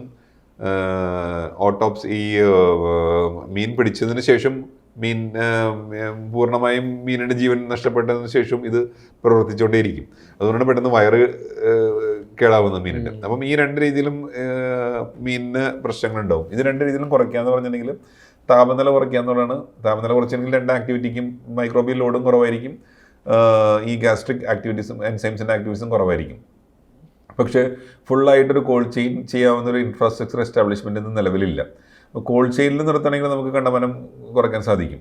ഇന്ന് നമ്മൾ ഈ കാലാവസ്ഥ വ്യതിയാനത്തിൻ്റെ പ്രശ്നങ്ങൾ വന്നതിന് ശേഷം ഇന്നിപ്പോൾ മാർക്കറ്റിൽ പോയാൽ പോലും ഇപ്പോൾ മാർക്കറ്റുകളൊക്കെ അത്യാവശ്യം ഇമ്പ്രൂവ് ചെയ്യുന്നുണ്ട്. നിങ്ങൾ നോക്കിക്കഴിഞ്ഞാൽ നിങ്ങൾക്കറിയാം എന്തുകൊണ്ട് ആൾക്കാർ കോൾഡ് ചെയിൻ സിസ്റ്റംസ് ഡെവലപ്പ് ചെയ്യുന്നു, ഐസിട്ട് മീൻ വയ്ക്കുന്നു. പണ്ട് ഐസിട്ട് എല്ലാ ആൾക്കാരുടെ ധാരണ ചീത്തയായ മീനാണെന്ന്. പക്ഷെ ഇന്ന് ആൾക്കാർ ഐസിട്ട് മീൻ വയ്ക്കുന്നു. നല്ല രീതിയിലുള്ളൊരു കോൾഡ് ചെയിൻ എൻവയോൺമെൻറ്റുള്ള മാർക്കറ്റ്സ് വരുന്നു. മുക്കിലും മൂലയിലൊക്കെ അത് വന്നു തുടങ്ങി. അപ്പോൾ അത് എന്തുകൊണ്ട് വന്നെന്ന് പറഞ്ഞിട്ടുണ്ടെങ്കിൽ മീൻ നല്ല ക്വാളിറ്റിയോടുകൂടി പിടിച്ചു കൊണ്ടുവന്നാൽ മാത്രം പോരാ, വിപണനത്തിൽ പോലും ആ കോൾഡ് ചെയിൻ മെയിൻറ്റെയിൻ ചെയ്താൽ മാത്രമാണ് അതിൻ്റെ ക്വാളിറ്റി നിലനിൽക്കുള്ളൂ. ഫോർ എക്സാമ്പിൾ നമ്മുടെ ഇപ്പം കായൽ പ്രദേശങ്ങളിൽ പിടിക്കുന്ന മീനുകൾ അത് വളരെ അടുത്തുള്ള കായലിൽ തന്നെയാണ് അവൻ പിടിച്ച് ഒരു 2-3 മണിക്കൂർ കൊണ്ട് മാർക്കറ്റിലെത്തുന്നു.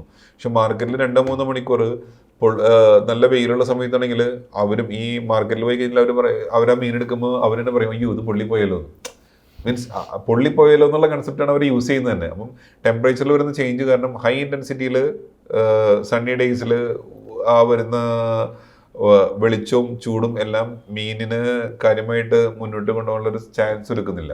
മാറ്റം വരുന്നത് കോൾഡ് ചെയിൻ സിസ്റ്റത്തിലാണ്. ആ കോൾഡ് ചെയിൻ സിസ്റ്റം എന്നുണ്ടെങ്കിൽ നമുക്ക് കുറച്ചധികം ദിവസങ്ങളോ അല്ലെങ്കിൽ സമയമൊക്കെ ഇത് കറക്റ്റായിട്ട് മെയിൻറ്റെയിൻ ചെയ്യാൻ സാധിക്കും. സാധാരണക്കാരായ ആളുകൾക്ക് ഇത് എങ്ങനെയാണ് മനസ്സിലാക്കുക, ഇത് പഴകിയ മീനാണോ അല്ലെങ്കിൽ കേടുവന്ന് തുടങ്ങിയിട്ടുണ്ടോ എന്നുള്ള കാര്യങ്ങൾ? ബേസിക്കലി നമുക്ക് മീൻ നമ്മൾ നോർമലി ചെക്ക് ചെയ്യുന്നത് തുറന്നു കഴിഞ്ഞാൽ ചെകിളയാണ് നമ്മൾ ഫസ്റ്റ് ചെക്ക് ചെയ്യുക. ചോരച്ചെകിളയാണെങ്കിൽ നമ്മൾ പറയും ഓക്കെ മീനിന്റെ ക്വാളിറ്റി നല്ലതാണ്, പുതുതാണെന്ന്. അല്ലെങ്കിൽ ആ ചെകിളയുടെ കളർ കുറയുന്നതനുസരിച്ച് പെയിലായി വരുന്നതനുസരിച്ച് നമ്മൾ പറയുന്നു അത് കറക്റ്റ് അല്ലാന്ന്.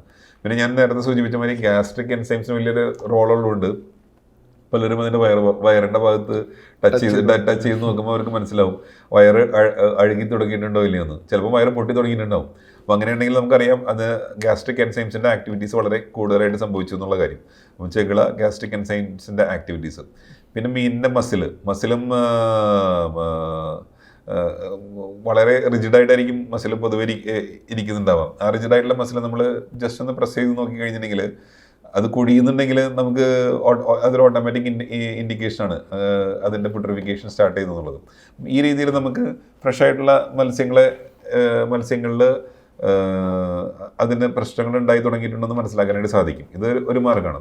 ഇനി അഫ്സൽ ചോദിക്കാത്തൊരു ചോദ്യം എന്ന് പറഞ്ഞിട്ടുണ്ടെങ്കിൽ ഇതിലെന്തെങ്കിലും തരത്തിലുള്ള കണ്ടാമിനേഷൻ വേറെ രീതിയിൽ വന്നിട്ടുണ്ടെന്നും ഇപ്പം നമ്മൾക്ക് ഫോർമാലിൻ്റെ കണ്ടന്റ് ഉണ്ടാവുക അല്ലെങ്കിൽ ബാക്കി നമ്മൾ പ്രതീക്ഷിക്കാത്ത പല പദാർത്ഥങ്ങളിലും മത്സ്യത്തിൽ വരാം. രാസപദാർത്ഥങ്ങളുടെ സാന്നിധ്യം മത്സ്യമാംസത്തിൽ വന്നിട്ടുണ്ടെന്ന്. അപ്പം ഞങ്ങളുടെ തന്നെ സഹോദര സ്ഥാപനമായിട്ടുള്ള central institute of fisheries technology അതിനുവേണ്ടി ഇപ്പം ഫോർമാലിനൊരു ദുരിതമായിട്ട് വന്നപ്പോഴും അങ്ങനത്തെ കാര്യങ്ങളൊക്കെ വന്നപ്പോഴും അവരിതിനു വേണ്ടിയുള്ള കിറ്റ്സൊക്കെ ഡെവലപ്പ് ചെയ്തിട്ടുണ്ട്. പക്ഷെ കിറ്റൊക്കെ കൊണ്ടുപോയിട്ട് പ്രായോഗികമായിട്ട് ചെയ്യൽ ശരിയായ കാര്യമല്ല. ഭക്ഷണത്തിൽ ഒരു കാരണവശാലും അഡൾട്രേഷൻ ചെയ്യരുത്. അത് നമ്മൾ ചെയ്യുന്നത് ഭയങ്കര ഒരു ദ്രോഹമാണ്. വിഷം ഒരാൾക്ക് കൊടുക്കുന്ന മാതിരിയല്ല ഭക്ഷണത്തിൽ അഡൾട്രേറ്റ് ചെയ്യാന്ന് പറഞ്ഞെങ്കിൽ. തിമിംഗലം ചത്തുപൊങ്ങുന്നത് ഭയങ്കര വാർത്തയാവുന്ന കാര്യമാണല്ലോ. പിന്നീട് അതിനെ സംസ്കരിക്കുന്ന കാര്യങ്ങളൊക്കെ ഇപ്പോൾ ഈ ചാവക്കാട് പരിസരത്ത് തന്നെ കഴിഞ്ഞ വർഷങ്ങൾക്ക് ഒന്നിലധികം തവണ ഒരേ സ്ഥലത്ത് തന്നെ ഉണ്ടായിരുന്നു.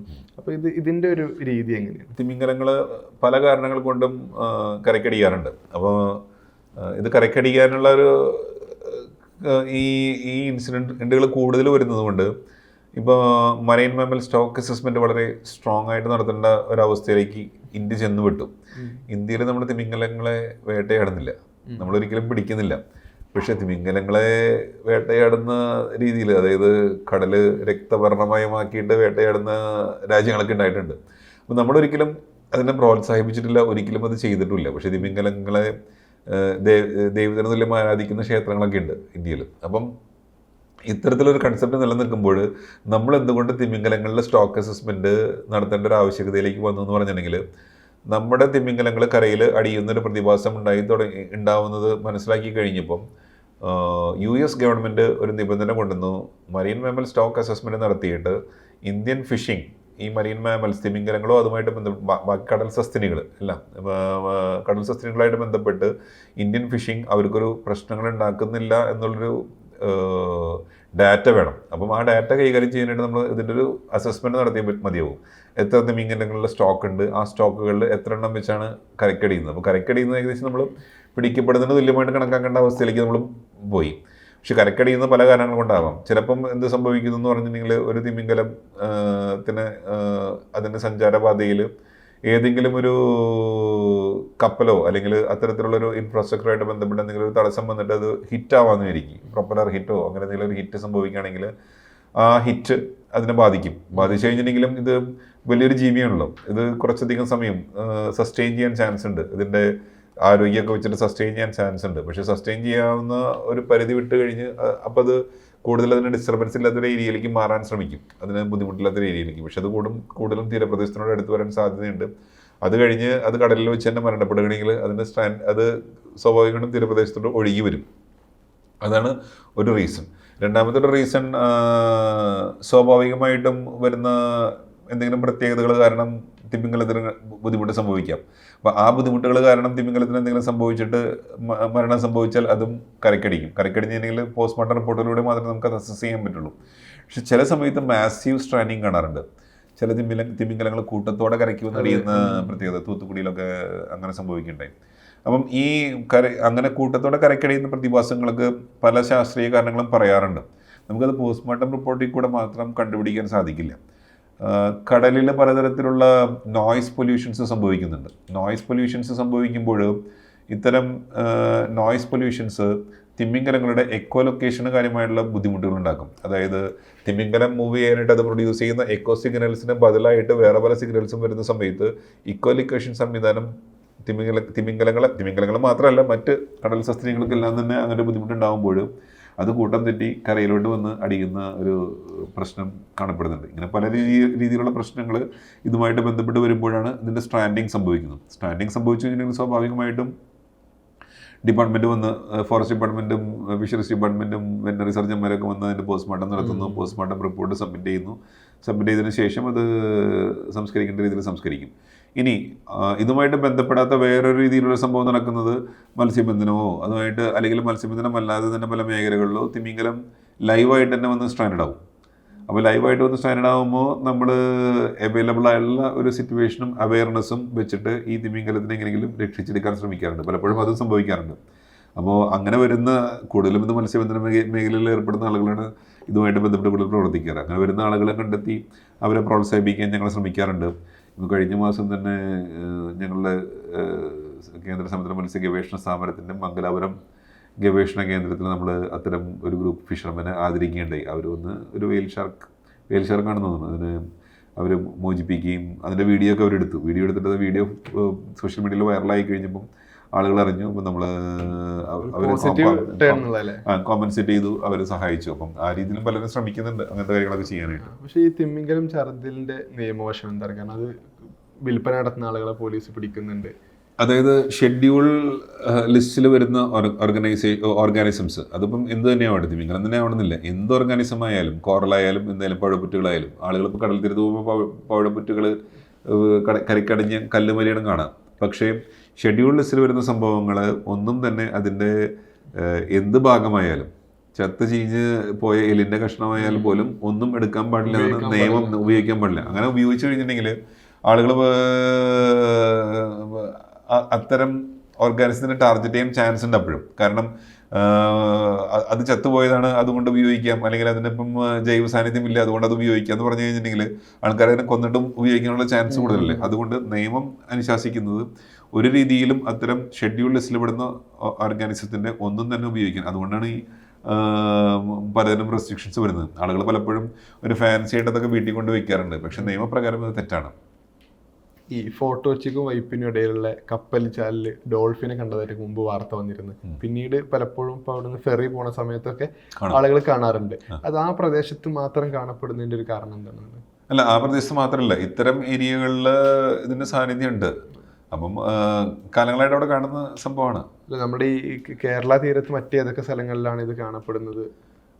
പൊതുവേ നമ്മൾ ഫുൾ ഏരിയ ട്രാൻസാക്ട് ചെയ്യാറുണ്ട്. ട്രാൻസാക്ട് ചെയ്യുമ്പം അങ്ങനെ അതിൻ്റെ അബൻഡൻസ് കൂടി നിൽക്കുന്ന പ്രദേശങ്ങൾ, അബൻഡൻസ് കുറഞ്ഞു നിൽക്കുന്ന പ്രദേശങ്ങളൊന്നും ഒന്നുമില്ല. ഏകദേശം ഈ മറീൻ മാമൽസ് എല്ലാം തന്നെ അന്തരീക്ഷവായു ശ്വസിക്കാനായിട്ട് ഇത് സർഫസ് ചെയ്യുന്നൊരു പ്രവണതയുണ്ട്. സർഫസ് ചെയ്തില്ലെങ്കിൽ അതിന് ബുദ്ധിമുട്ടായിരിക്കും. അപ്പം ഏകദേശം ഒരു 40 മിനിറ്റിൽ ഒരിക്കലെങ്കിലും സർഫസ് ചെയ്യാവുന്ന രീതിയിൽ ഇത് വരും. അപ്പോൾ നമുക്ക് സർഫസ് മോണിറ്ററിങ്, ബിഗ് ഐ ബൈനോക്കുലേഴ്സോ അല്ലെങ്കിൽ അത്തരം സംവിധാനങ്ങൾ ഉപയോഗിച്ചുകൊണ്ട് നമ്മൾ കൂടുതൽ നല്ല കടൽ തീരങ്ങൾ മോണിറ്റർ ചെയ്യുമ്പോൾ ഇങ്ങനെ ഇതിൻ്റെ ഒരു പാറ്റേൺ നമുക്ക് കാണാൻ സാധിക്കും. അങ്ങനെയാണ് നമ്മളൊരു സ്റ്റോക്ക് അസസ്മെൻറ്റ് നടത്തുന്നത്. അല്ലെങ്കിൽ നമുക്ക് ഉപയോഗിക്കാൻ സാധിക്കുന്നത് ഇത് പ്രൊഡ്യൂസ് ചെയ്യുന്ന സൗണ്ടുകൾ റെക്കോർഡ് ചെയ്തിട്ട് സൗണ്ടുകൾ വെച്ചിട്ട് ഹൈഡ്രോഫോൺസ് വഴി റെക്കോർഡ് ചെയ്തിട്ട് എക്സിസ്റ്റിംഗ് ലൈബ്രറി വെച്ചിട്ട് മോണിറ്റർ ചെയ്യുക എന്നുള്ളതാണ്. അല്ലെങ്കിൽ അണ്ടർ വാട്ടർ സിസ്റ്റംസ് ഉപയോഗിച്ചുകൊണ്ട് വീഡിയോ ഫുട്ടേജസ് ഒക്കെ എടുക്കാനുള്ള അത് കുറേ കൂടിയും കോസ്റ്റ്ലിയാണ്. ഹൈഡ്രോഫോൺസാണ് ഒരു മാർഗം. അല്ലെങ്കിൽ ഇത് സർഫസ് ചെയ്യുന്ന സമയത്ത് നോക്കുക എന്നുള്ളതാണ്. അപ്പോൾ നമ്മൾ ട്രാൻസാക്ട് വെച്ചിട്ട് ഇത് നോക്കാറുണ്ട്. അപ്പം ഒരു പെർട്ടിക്കുലർ മേഖലയിൽ മാത്രം കാണുന്നുള്ളൊരു പ്രത്യേകതയല്ല. പക്ഷേ ഈ ഏരിയാസിലൊക്കെ ഇൻ ജനറലായിട്ട് കാണാറുണ്ട്. കാണുന്ന ഇനങ്ങൾ പലതായതുണ്ട്. ഏകദേശം 32-33 ടൈപ്പ് സംഭവങ്ങൾ നമ്മൾ മോണിറ്റർ ചെയ്യുന്നുണ്ട്. അപ്പം ഈ ഇനങ്ങളെല്ലാം ചെറിയ രൂപത്തിലുള്ള സംഭവങ്ങൾ ഈ ഏതൊക്കെ പ്രദേശങ്ങളിലേക്ക് അവർക്ക് കടന്നു ചെല്ലാവോ ആ പ്രദേശങ്ങളിലൊക്കെ അവയുടെ ലഭ്യത കാണാറുണ്ട്. വലിയ മരീൻ മാമൽസിനൊക്കെ വലുതായിട്ടുള്ള മരീൻ മാമൽസ് കാണുന്നൊരു ഏരിയ ഉണ്ട്. പിന്നെ ഇതിനൊക്കെ ഒരു ടെറിട്ടോറിയൽ ഹാബിറ്റ് കുറച്ചെങ്കിലും നാളത്തേക്ക് ഉണ്ടാകും. ഒരു പെർട്ടിക്കുലർ ഏരിയയിൽ കുറച്ച് നാളത്തേക്ക് സൈറ്റിംഗ് ഉള്ള മരീൻ മാമൽസ് ഉണ്ട്. അപ്പോൾ അത് ആ ലെവലിൽ കാണാറുണ്ട് അതിനെ ഒരു കുറച്ച് നാളത്തേക്ക്. അത് കഴിയുമ്പോൾ അത് പോവും. പിന്നെ സീസണലായിട്ട് കാണുന്ന പ്രത്യേകതകൾ ഇങ്ങനെയൊക്കെ പല പ്രത്യേകതകളും പറയാറുണ്ട്. അപ്പോൾ അതുകൊണ്ട് സൈറ്റിംഗ് കോമൺ ആണ്. ഇതിൻ്റെ ഒരു എബൻഡൻസ് വരാവുന്ന രീതിയിൽ നമ്മൾ എൻവയോൺമെൻറ്റൽ ക്യാരക്ടറിസ്റ്റിക്സ് ചെയ്തിട്ടില്ല. പക്ഷെ നമ്മളിപ്പം കണ്ടമാനം അങ്ങനെ ഒരു ഡാറ്റ കളക്ട് ചെയ്തിട്ടുണ്ട്. നമ്മളിപ്പം ആ രീതിയിലുള്ളൊരു ശാസ്ത്രീയ വശം ഇതിനുണ്ടോ എന്ന് പഠിച്ചുകൊണ്ടിരിക്കുകയാണ്. ഓക്കെ, ഇപ്പോൾ ഈ ഒരു 10ാം ക്ലാസ് +2 എന്ന കുട്ടികളോടൊക്കെ ഈ ഫീൽഡ് ഇത് കേൾക്കുന്ന ആളുകൾക്ക് ഈ ഫീൽഡ് പഠിക്കാനും ജോലി എന്ന നിലയ്ക്ക് ആഗ്രഹിക്കുന്നുണ്ടെങ്കിൽ അവരുടെ ഒരു ടേസ്റ്റ് എങ്ങനെ ആയിരിക്കണം, എന്തെല്ലാം പഠിക്കണം എന്നുള്ളൊരു കാര്യം കൂടി. ഞാൻ പഠിച്ച ലെവലിൽ പറയുകയാണെങ്കിൽ ഞാൻ +2 കഴിഞ്ഞതിന് ശേഷം +2 തന്നെ ഞങ്ങൾ പ്രീ ഡിഗ്രിയാണ്. അതിനുശേഷം പഠിച്ചത് ബാച്ചലർ ഓഫ് ഫിഷറി സയൻസ് എന്നുള്ളൊരു കോഴ്സാണ്.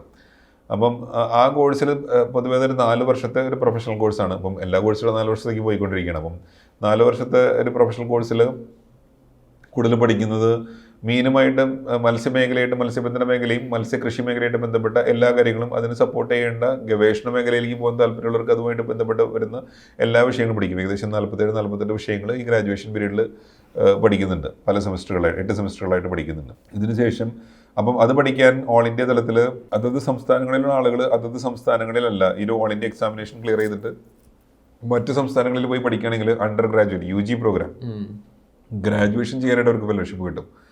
അതിനുശേഷം പോസ്റ്റ് ഗ്രാജുവേഷൻ ചെയ്യാനായിട്ട് ഫെലോഷിപ്പ് കിട്ടും. അത് കഴിഞ്ഞ് PhD ചെയ്യാനായിട്ടും ഫെലോഷിപ്പ് കിട്ടും. അപ്പം വീട്ടുകാരെ അധികം ബുദ്ധിമുട്ടിക്കാതെ ഇത് പഠിക്കാനുള്ള സ്കോപ്പ് ഇന്ന് ഗവൺമെൻറ് തലത്തിലുണ്ട്. ഇതൊരു സൺറൈസ് സെക്ടർ ആയതുകൊണ്ട് പ്രത്യേകമുണ്ട്. അതുകൂടാണ്ട് ഈ ഗ്രാജുവേഷൻ പഠിക്കുന്ന സമയത്ത് മത്സ്യത്തൊഴിലാളികളുടെ മക്കൾക്ക് പ്രത്യേകിച്ചൊരു അഡ്വാൻറ്റേജ് കൊടുത്തിട്ടുണ്ട്. ആ കോഴ്സുകൾക്കൊരു സംവരണം, മത്സ്യത്തൊഴിലാളികളുടെ മക്കൾക്ക് സംവരണം കൊടുത്തിട്ടുണ്ട്. അതൊരു നല്ല കാര്യമാണ്. കാരണം അവർ ജനിക്കുമ്പോൾ തൊട്ട് കടൽ കാണുന്നു, ആ മേഖലയായിട്ട് ബന്ധപ്പെട്ട് കുറേ കാര്യങ്ങൾ ചെയ്യുന്നു. അപ്പോൾ അവരും മുതൽക്കൂട്ടായിരിക്കും. അപ്പോൾ അവർക്കും ഈ കോഴ്സ് അങ്ങനെ പഠിക്കാനുള്ളൊരു സാധ്യതയുണ്ട്. VHSC ലെവലിൽ പോലും ഈ കോഴ്സ് ഉണ്ട്. ഇപ്പം VHSC എന്നുള്ളത് ഇപ്പം മാറിയിട്ടുണ്ട്. വൊക്കേഷണൽ ഹയർ സെക്കൻഡറി എന്നായിരുന്നു മുമ്പ് പറഞ്ഞുകൊണ്ടിരുന്നത്. അപ്പം ആ വൊക്കേഷണൽ ഹയർ സെക്കൻഡറിയിൽ ഫിഷറീസും ഒരു സബ്ജക്റ്റ് ആയിരുന്നു. ഇപ്പം അത്തരത്തിൽ +2 ലെവലുകളിൽ പല സ്കൂളുകളുണ്ട്. ഇന്നും അത് വൊക്കേഷണൽ സ്കൂളുകളായിട്ട് തന്നെ നിലനിൽക്കുന്നത്. ഫിഷറീസ് പഠിക്കാവുന്ന സ്കൂളുകളുണ്ട്. ഫിഷറീസ് ഒരു വൊക്കേഷണൽ സബ്ജക്റ്റായിട്ട് അവർ അതത് സ്കൂളുകൾ പഠിക്കുന്നുണ്ട്. അപ്പം 10 കഴിഞ്ഞിട്ടുണ്ടെങ്കിൽ അങ്ങനെ പഠിക്കാം. അത് കഴിഞ്ഞിട്ട് BFSC പഠിക്കാം, ബാച്ചലർ ഓഫ് ഫിഷറി സയൻസ് പഠിക്കാം, MFSC പഠിക്കാം. അത് കഴിഞ്ഞ് PhD ചെയ്യാൻ പറ്റും. ഇതൊരു ഭാഗം. ഇതുകൂടാതെ തന്നെ ഈ മേഖലയായിട്ട് ബന്ധപ്പെട്ട് ഒത്തിരി കാര്യങ്ങൾ നടക്കുന്നുണ്ട്. ഇത് പരീക്ഷ നടത്തുന്നത് NT ആണ്, നാഷണൽ ടെസ്റ്റിംഗ് ഏജൻസിയാണ് ഈ പരീക്ഷ നടത്തുന്നത്. അതുകൂടാണ്ട് അതിൻ്റെ മേലേക്ക് വരുന്ന പരീക്ഷകൾ NT തന്നെയാണ് നടത്തുന്നത്. PG എൻട്രൻസിനും PhD എൻട്രൻസിനും. ഇത് വരുന്നത് ഇന്ത്യൻ കാർഷിക ഗവേഷണ കൗൺസിലിൻ്റെ കീഴിലുള്ള സ്ഥാപനങ്ങളിൽ പഠിക്കാം. അതുകൂടാതെ അത് PGയും PhD ആണ് മെയിനായിട്ട് പഠിക്കാൻ സാധിക്കുന്നത്. CAFE ആണ് അതിൻ്റെ മേജർ സ്ഥലം. അതുകൂടാതെ സ്റ്റേറ്റ് അഗ്രികൾച്ചറൽ യൂണിവേഴ്സിറ്റിയുടെ കീഴുകളിലും സെൻട്രൽ അഗ്രികൾച്ചറൽ യൂണിവേഴ്സിറ്റികളുടെ കീഴുകളിലും ഈ കോഴ്സ് ഉണ്ട്. കുറേയധികം കോളേജുകളിലുണ്ട്. കേരളത്തിൽ ഈ കോഴ്സുകൾ നടത്തുന്നത് Kerala university of fisheries and ocean studies ആണ്. അതിൻ്റെ ക്യാമ്പസ് പനങ്ങാടുണ്ട്, മാടവന. അതുകൂടാതെ പയ്യന്നൂർ പുതിയ ക്യാമ്പസ് വന്നിട്ടുണ്ട്, അവിടെയും കോഴ്സ് നടന്നുകൊണ്ടിരിക്കുന്നുണ്ട്. അപ്പോൾ ഈ എക്സാംസ് ക്ലിയർ ചെയ്ത് ഇപ്പം കേരളത്തിലൊക്കെ അഡ്മിഷൻ എടുക്കണമെങ്കിൽ നീറ്റിൻ്റെ റാങ്കിൻ്റെ അടിസ്ഥാനത്തിൽ കേരള ഗവൺമെൻറ് കൊടുക്കുന്ന ലിസ്റ്റ് പ്രകാരമാണ് അഡ്മിഷൻ നടക്കുന്നത്. അതുകൂടാണ്ട് ഓൾ ഇന്ത്യയിൽ ഞാൻ എഴുതുന്ന എക്സാം എഴുതിയിട്ട് ആ കോട്ടയിലും ഇവിടെ ഫില്ല് ചെയ്യാം. പക്ഷേ അത് കുട്ടികൾ പഠിക്കേണ്ടത് കേരളത്തിന് പുറത്താണെന്ന് ഞാൻ പറയുള്ളൂ. കാരണം അവർക്ക് സ്കോളർഷിപ്പ് കിട്ടും. ഇതൊരു മാർഗ്ഗം. അതുകൂടാണ്ട് ട്രഡീഷണൽ സിസ്റ്റത്തിൽ പഠിച്ചു വരുന്നവർക്കും ഇതിൽ സ്കോപ്പ് ഉണ്ട്. അഗ്രികൾച്ചർ പഠിക്കുന്നവർക്കും ഇതിൽ സ്കോപ്പ് ഉണ്ട്. അപ്പോൾ ഞങ്ങളുടെ സ്ഥാപനത്തിൽ തന്നെ ഒത്തിരി അഗ്രികൾച്ചറൽ സയൻറ്റിസ്റ്റ്മാർ ഫിഷറീസ് ചെയ്യുന്നുണ്ട്, വെറ്റിനറി സയൻറ്റിസ്റ്റ്മാർ ഫിഷറീസ് ചെയ്യുന്നുണ്ട്. അപ്പോൾ ഈ മേഖലകളിലൊക്കെ പഠിക്കുന്നവർക്കും ഇതിൽ ഗവേഷണം ചെയ്യാനുള്ളൊരു സാധ്യത നിലനിൽക്കുന്നുണ്ട്. എൻജിനീയേഴ്സ് ഈ മേഖലയിൽ കോൺട്രിബ്യൂട്ട് ചെയ്യുന്നുണ്ട്. അപ്പോൾ ഇപ്പോൾ ഒരു ഇൻ്റർഡിസിപ്ലിനറി ആയിട്ട് ഒത്തിരി കാര്യങ്ങളിൽ എല്ലാവരും ഇൻവോൾവ് ചെയ്യുന്ന മാതിരി ഈ മേഖലയിലേക്ക് കോൺട്രിബ്യൂട്ട് ചെയ്യാൻ സാധ്യതയുള്ള ആൾക്കാർക്കൊക്കെ ഇതിൽ കോൺട്രിബ്യൂട്ട് ചെയ്യാൻ സാധിക്കും. പിന്നെ ഇത് മറൈൻ സയൻസ് ആയിട്ട് ബന്ധപ്പെട്ട കുറേ കോഴ്സുകളുണ്ട്. ഇപ്പോൾ Cochin university of science and ടെക്നോളജിക്ക് ഒരു marine campus fine arts hall റോഡിലുണ്ട്. അതുമാതിരി പല സ്ഥാപനങ്ങളും പല യൂണിവേഴ്സിറ്റിയും മറീൻ സയൻസസിൻ്റെ കോഴ്സുകൾ നടത്തുന്നുണ്ട്. മറീൻ സയൻസസിൽ നമുക്ക് മെയിനായിട്ട് ഫിസിക്കൽ ഓഷ്യനോഗ്രഫി എന്നുള്ള രീതിയിൽ നടക്കുന്നുണ്ട്. കെമിസ്ട്രി കെമിക്കൽ ഓഷ്യനോഗ്രഫി എന്നുള്ള രീതിയിൽ നടക്കുന്നുണ്ട്. ജിയോളജി മറീൻ ജിയോളജി എന്നുള്ള പേരിൽ നടക്കുന്നുണ്ട്. മറീൻ ജിയോ ഫിസിക്സ് എന്നുള്ള പേരിൽ നടക്കുന്നുണ്ട് കോഴ്സുകൾ. മറീൻ ബയോളജി, ഇൻഡസ്ട്രിയൽ ഫിഷറീസ്, ഇങ്ങനെ പല വിഭാഗങ്ങളിലും ഈ കോഴ്സുകളും മറീൻ സയൻസായിട്ട് ബന്ധപ്പെട്ട് ഈ കോഴ്സുകൾ നടക്കുന്നുണ്ട്. അപ്പം ഈ കോഴ്സുകളും ആ കോഴ്സുകൾ പൊതുവെ PG കോഴ്സുകളാണ്. ചില സ്ഥലങ്ങളിലൊക്കെ അത് UG കോഴ്സ്, ഇപ്പോൾ കൊച്ചിൻ യൂണിവേഴ്സിറ്റി അതിൻ്റെ UG കോഴ്സ് തുടങ്ങാനുള്ള, മറീൻ സയൻസസിൻ്റെ UG കോഴ്സ് തുടങ്ങാനുള്ള ശ്രമങ്ങൾ ആരംഭിച്ചിട്ടുണ്ട്. അപ്പം അത് മറീൻ ഫോക്കസ്ഡ് ആയിരിക്കും, മറീൻ മാത്രം. ഇപ്പോൾ ബാച്ചലർ ഓഫ് ഫിഷറി സയൻസ് പഠിച്ചിട്ടുണ്ടെങ്കിൽ ഫിഷറീസും അക്വാകൾച്ചറുമായിട്ട് ബന്ധപ്പെട്ട എല്ലാ മേഖലകളും പഠിക്കാൻ സാധിക്കും. മറീൻ മാത്രം ഇൻട്രസ്റ്റ് ഉള്ളവർക്ക് അത് പഠിക്കാൻ സാധിക്കും. ഈ ബാച്ചലർ ഓഫ് ഫിഷറി സയൻസ് പഠിച്ചിട്ട് ഇതിൻ്റെ പല സ്പെഷ്യലൈസേഷൻസ് പോകുമ്പോൾ അവർക്കും ഈ മറീനായിട്ട് ബന്ധപ്പെട്ട് പഠിക്കാൻ സാധിക്കും. ഇത് കൂടാതെ തന്നെ ഇതൊരു പാഷനാണ്. ഞാൻ ആൻഡമാനിൽ 7 വർഷം വർക്ക് ചെയ്തിട്ടുണ്ട്. ആൻഡമാനിൽ വർക്ക് ചെയ്യുമ്പോൾ കെമിക്കൽ എഞ്ചിനീയറായിട്ട് ഗ്രാജുവേറ്റ് ആയിട്ടുള്ള വളരെ ഹൈ ലെവലായിട്ടുള്ള സാലറി വാങ്ങിക്കുന്ന പൊസിഷനിലിരിക്കുന്ന ഒരു ഡൈവർ ആൻഡമാനിൽ ഒരു പ്രാവശ്യം ഡൈവ് ചെയ്യാൻ വന്നു കഴിഞ്ഞിട്ട് അയാൾ കോറൽസൊക്കെ ആയിട്ട് ബന്ധപ്പെട്ട് അല്ലെങ്കിൽ ഡൈവിംഗ് ആയിട്ട് ബന്ധപ്പെട്ട് ആകർഷണമായിട്ട് മൾട്ടിനാഷണൽ കമ്പനിയിൽ നല്ല സാലറിയുള്ള ജോലി രാജിവെച്ചിട്ട് ഫുൾ ടൈം പാഷനായിട്ട് ഞങ്ങൾ ഇതിലേക്ക് വരാണ്. അപ്പം പുള്ളി ഒരു ഡൈവിംഗ് ഇൻസ്ട്രക്ടറായിട്ട് വർക്ക് ചെയ്യണം. അപ്പം അങ്ങനെ വർക്ക് ചെയ്യുന്ന സമയത്ത് പുള്ളി സയൻസും ഒബ്സർവ് ചെയ്യുന്നു. പുള്ളി എൻ്റെ ഒരു പേപ്പറിൽ എൻ്റെ ഒരു കോതറാണ്. കാരണം പവിഴപ്പുറ്റുകളായിട്ട് ബന്ധപ്പെട്ടൊരു പ്രശ്നം വന്നു കഴിഞ്ഞാൽ ഒരു പ്രശ്നം പുള്ളി ഐഡൻറ്റിഫൈ ചെയ്തിട്ട് ഞങ്ങൾ അതിനൊരു സൊല്യൂഷൻ കണ്ടുപിടിച്ചപ്പം പുള്ളി ഞങ്ങളോട് അതിലൊരു ഓതറായി. അപ്പം അങ്ങനെ ഇതൊരു പാഷനായിട്ട് എടുത്തിരിക്കുന്ന ഒത്തിരി ആളുകളുണ്ട്. NGOs ഈ മേഖലകളിലുണ്ട്. പിന്നെ പല പല മേഖലകളിലും, സീ ഫുഡ് മേഖലകളിൽ, പിന്നെ ശാസ്ത്രജ്ഞന്മാർ. എൻ്റെ സ്ഥാപനത്തിൽ തന്നെ ഏകദേശം 125 ശാസ്ത്രജ്ഞന്മാർക്കുള്ള സാധ്യതയുണ്ട്. അപ്പോൾ അങ്ങനെ വർക്ക് ചെയ്യുന്നു. 8 ഇന്ത്യൻ കാർഷിക ഗവേഷണ കൗൺസിലിന് കീഴിൽ മാത്രം 8 ഇൻസ്റ്റിറ്റ്യൂഷൻസ് ഉണ്ട് ശാസ്ത്രീയമായിട്ട് ഈ രംഗത്ത് ഗവേഷണം ചെയ്യുന്ന. CMFRI-മാരുള്ള 8 സ്ഥാപനങ്ങളുണ്ട്. അതുകൂടാതെ കേന്ദ്ര ഗവൺമെൻറ്റിൻ്റെ കീഴിൽ തന്നെ മറ്റ് സ്ഥാപനങ്ങളുണ്ട്. ഇപ്പം കൊച്ചിയിൽ തന്നെയുള്ള നിഫാറ്റ്, കൊച്ചി ഇതിൻ്റെ ഒരു മത്സ്യത്തിൻ്റെ ഒരു കേന്ദ്രമാണ്. നിഫാറ്റ് എന്ന് പറഞ്ഞിട്ടൊരു സ്ഥാപനമുണ്ട്. അത് ഫൈനാൻസ് റോഡിൽ തന്നെയാണ്. അവിടെ തന്നെ സിഫ്നെറ്റ് എന്ന് പറഞ്ഞിട്ടൊരു സ്ഥാപനമുണ്ട്. Marine products export development authority Panampilly നഗറിൽ, അത് മിനിസ്ട്രി ഓഫ് കോമേഴ്സിൻ്റെ കീഴിലാണ്. നാഷണൽ ഇൻസ്റ്റിറ്റ്യൂട്ട് ഓഫ് ഓഷ്യനോഗ്രഫി, അവിടെ നിന്നാണ് ഞാൻ PhD ചെയ്തത്. അതിൻ്റെ റീജിയണൽ സെൻറ്ററും കൊച്ചിയിലുണ്ട്. ഈ കടൽ ചോറി ഉണ്ടല്ലോ, ഇപ്പോൾ ആലപ്പുഴയിലെ മത്സ്യത്തൊഴിലാളികളുടെ ഒരു ഡീറ്റെയിൽ റിപ്പോർട്ട് കഴിഞ്ഞ ദിവസം കണ്ടിരുന്നു. ഇത് മരണകാരണത്തിന് വരെ ബുദ്ധിമുട്ടുണ്ടാക്കുന്ന വിഷയമാണ്. പിന്നെ തിരുവനന്തപുരത്തൊരു മത്സ്യത്തൊഴിലാളി ഇതിൻ്റെ ഒരു ഭാഗം കണ്ണിൽ തെറിച്ച് മരണപ്പെടുന്ന സാഹചര്യമൊക്കെ ഉണ്ടായിരുന്നല്ലോ. അപ്പോൾ ഇത് ശരിക്കും എത്രത്തോളം പ്രശ്നക്കാരനാണ് എന്നുള്ളത് നമുക്ക് മുമ്പ് ഈ കടൽ ചൊറിയെന്നുള്ള ജെല്ലി ഫിഷസ് വളരെ കടലിൽ കാണപ്പെടുന്ന ജീവികളൊക്കെ തന്നെയാണ്, മുമ്പും ഉണ്ടായിരുന്നു. പക്ഷെ ഇപ്പം നമുക്ക് മുമ്പില്ലാത്ത വിധം ഇതിൻ്റെ ഒരു സ്വാമിങ് സംഭവിക്കുന്നുണ്ട്. വളരെയധികമായിട്ട് ജെല്ലി ഫിഷ് ഒരു പർട്ടിക്കുലർ മേഖലയിൽ കാണപ്പെടുന്നൊരവസ്ഥ. അപ്പം ഇത് 2 രീതിയിൽ കാണാം. ഒരു രീതി എന്ന് പറയുകയാണെങ്കിൽ നമുക്ക് എക്സ്പോർട്ടിന് പോകാവുന്ന രീതിയിലുള്ള ക്വാളിറ്റിയുള്ള ജെല്ലി ഫിഷസ് നമ്മുടെ തീരങ്ങളിലുണ്ട്.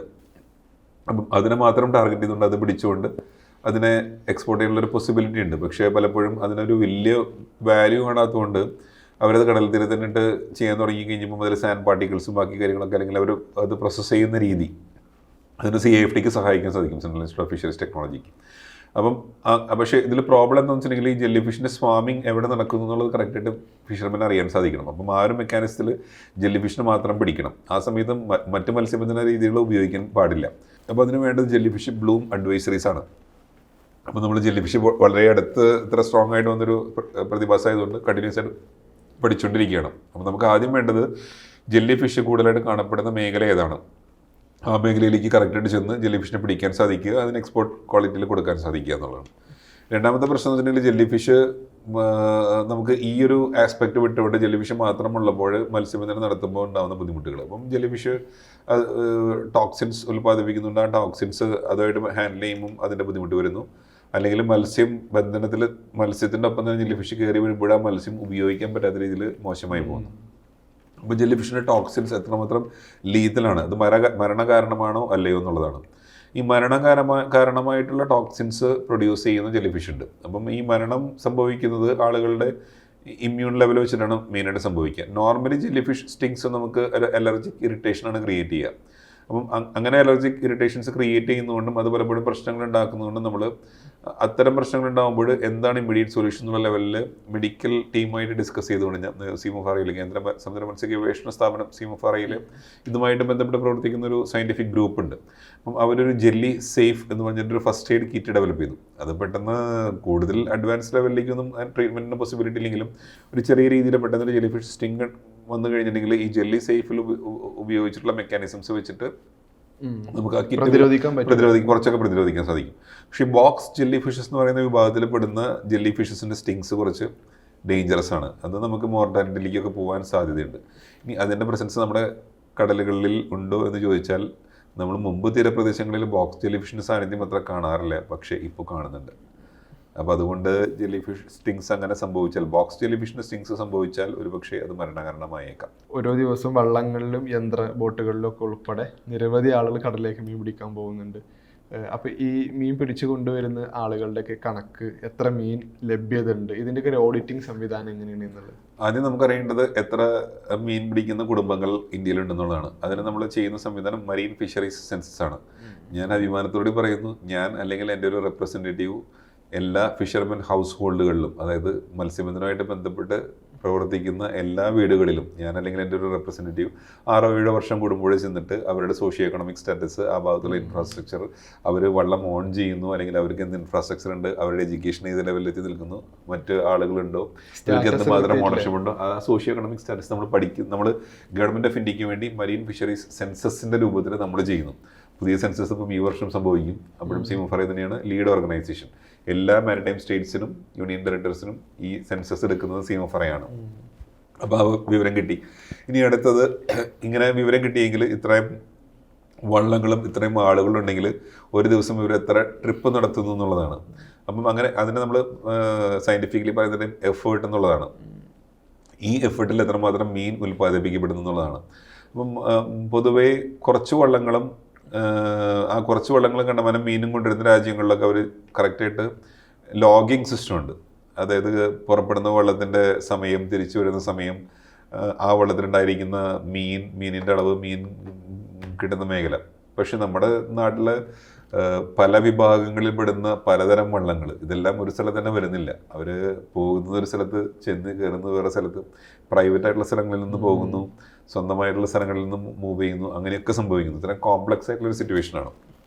എങ്കിലും പൊതുവെ നമ്മൾ ലാൻഡിങ് സെൻറ്റേഴ്സ് എന്ന് വിളിക്കുന്ന ഈ വള്ളങ്ങൾ പുറപ്പെടുന്നതും വള്ളങ്ങൾ തിരിച്ചു വരുന്നതുമായിട്ടുള്ള സ്ഥലങ്ങൾ, ഈ സ്ഥലങ്ങൾ ഒട്ടനവധിയുണ്ട്. അപ്പം ഗുജറാത്ത് മുതൽ വെസ്റ്റ് ബംഗാൾ വരെ എല്ലാ തീരപ്രദേശങ്ങളിലും ഇത്തരം ലാൻഡിങ് സെൻറ്റേഴ്സായിട്ട് ബന്ധപ്പെട്ട് ഇതിൻ്റെ വിവരശേഖരണത്തിനായിട്ട് സീമഫറയുടെ fishery resource assessment economics and extension division, ആ ഒരു ഡിവിഷനിൽ ഞങ്ങളുടെ സ്റ്റാഫ് തന്നെ അവർക്ക് നമ്മൾ ടാബ് കൊടുത്തിട്ടുണ്ട്. ഈ ടാബിൽ പ്രോഗ്രാംസ് ലോഡഡ് ആണ്. ഈ ടാബുമായിട്ട് ഇവർ അതാത് സ്ഥലങ്ങളിൽ പോകുന്നു. അവിടുന്ന് നമ്മൾ 6 തൊട്ട് 12 വരെ, പിന്നെ 12 തൊട്ട് 6 വരെ, അങ്ങനെയുള്ള ഷിഫ്റ്റിൽ ഒരു പ്രോഗ്രാം സെറ്റ് ചെയ്തിട്ടുണ്ട്. ആ പ്രോഗ്രാം അനുസരിച്ച് ഏകദേശം ഈ ഫീൽഡിൽ പോയിട്ട് ലാൻഡിങ് സെൻറ്റേഴ്സിൽ നിന്ന് ഈ വിവരശേഖരണം നടത്തുന്നു. അപ്പോൾ ഈ വിവരശേഖരണം നടത്തുമ്പോൾ നമ്മൾ കവർ ചെയ്യുന്നത് ഏകദേശം 7%. അപ്പോൾ മൊത്തത്തിലുള്ളതിൻ്റെ 7% നമ്മൾ ഏകദേശം കവർ ചെയ്യുന്നത്. ഈ 7%-ന് 100% മാറ്റാനുള്ള ഒരു സ്റ്റാറ്റിസ്റ്റിക്കൽ മെത്തഡോളജി അന്താരാഷ്ട്ര തലങ്ങളിൽ ഐക്യരാഷ്ട്ര സംഘടനയുടെ food and agricultural organization vet ചെയ്തിട്ടുള്ള stratified multi stage random sampling എന്നുള്ളൊരു മെത്തഡോളജി ഉപയോഗിച്ചുകൊണ്ടാണ് നമ്മൾ ഈ കണക്കെടുപ്പും കാര്യങ്ങളും നടത്തുന്നത്. എന്നിട്ട് എല്ലാ വർഷവും ഞങ്ങൾ കലണ്ടർ ഇയറിനാണ് ഇത് ചെയ്യാറുള്ളത്. ഡിസംബർ കഴിഞ്ഞ് കഴിഞ്ഞിട്ടുണ്ടെങ്കിൽ ജനുവരി ഫെബ്രുവരിയിൽ നമ്മൾ ഇതിൻ്റെ അനാലിസിസും കാര്യങ്ങളൊക്കെ നടത്തിയിട്ട് മാർച്ച് ആകുമ്പോഴേക്കും നമുക്ക് അതിൻ്റെ വിവരശേഖരണം പൂർത്തിയാകുന്നു. ഈ വിവരശേഖരണം പല സയൻറ്റിഫിക് റിസർച്ച് പർപ്പസസുകൾ, പോളിസി ജനറേഷൻ, അങ്ങനത്തെ കാര്യങ്ങളൊക്കെ ഉപയോഗിക്കുന്നു. ആ ഒരു സ്റ്റാറ്റിസ്റ്റിക്സും നമ്മൾ ചെയ്യുന്നുണ്ട്.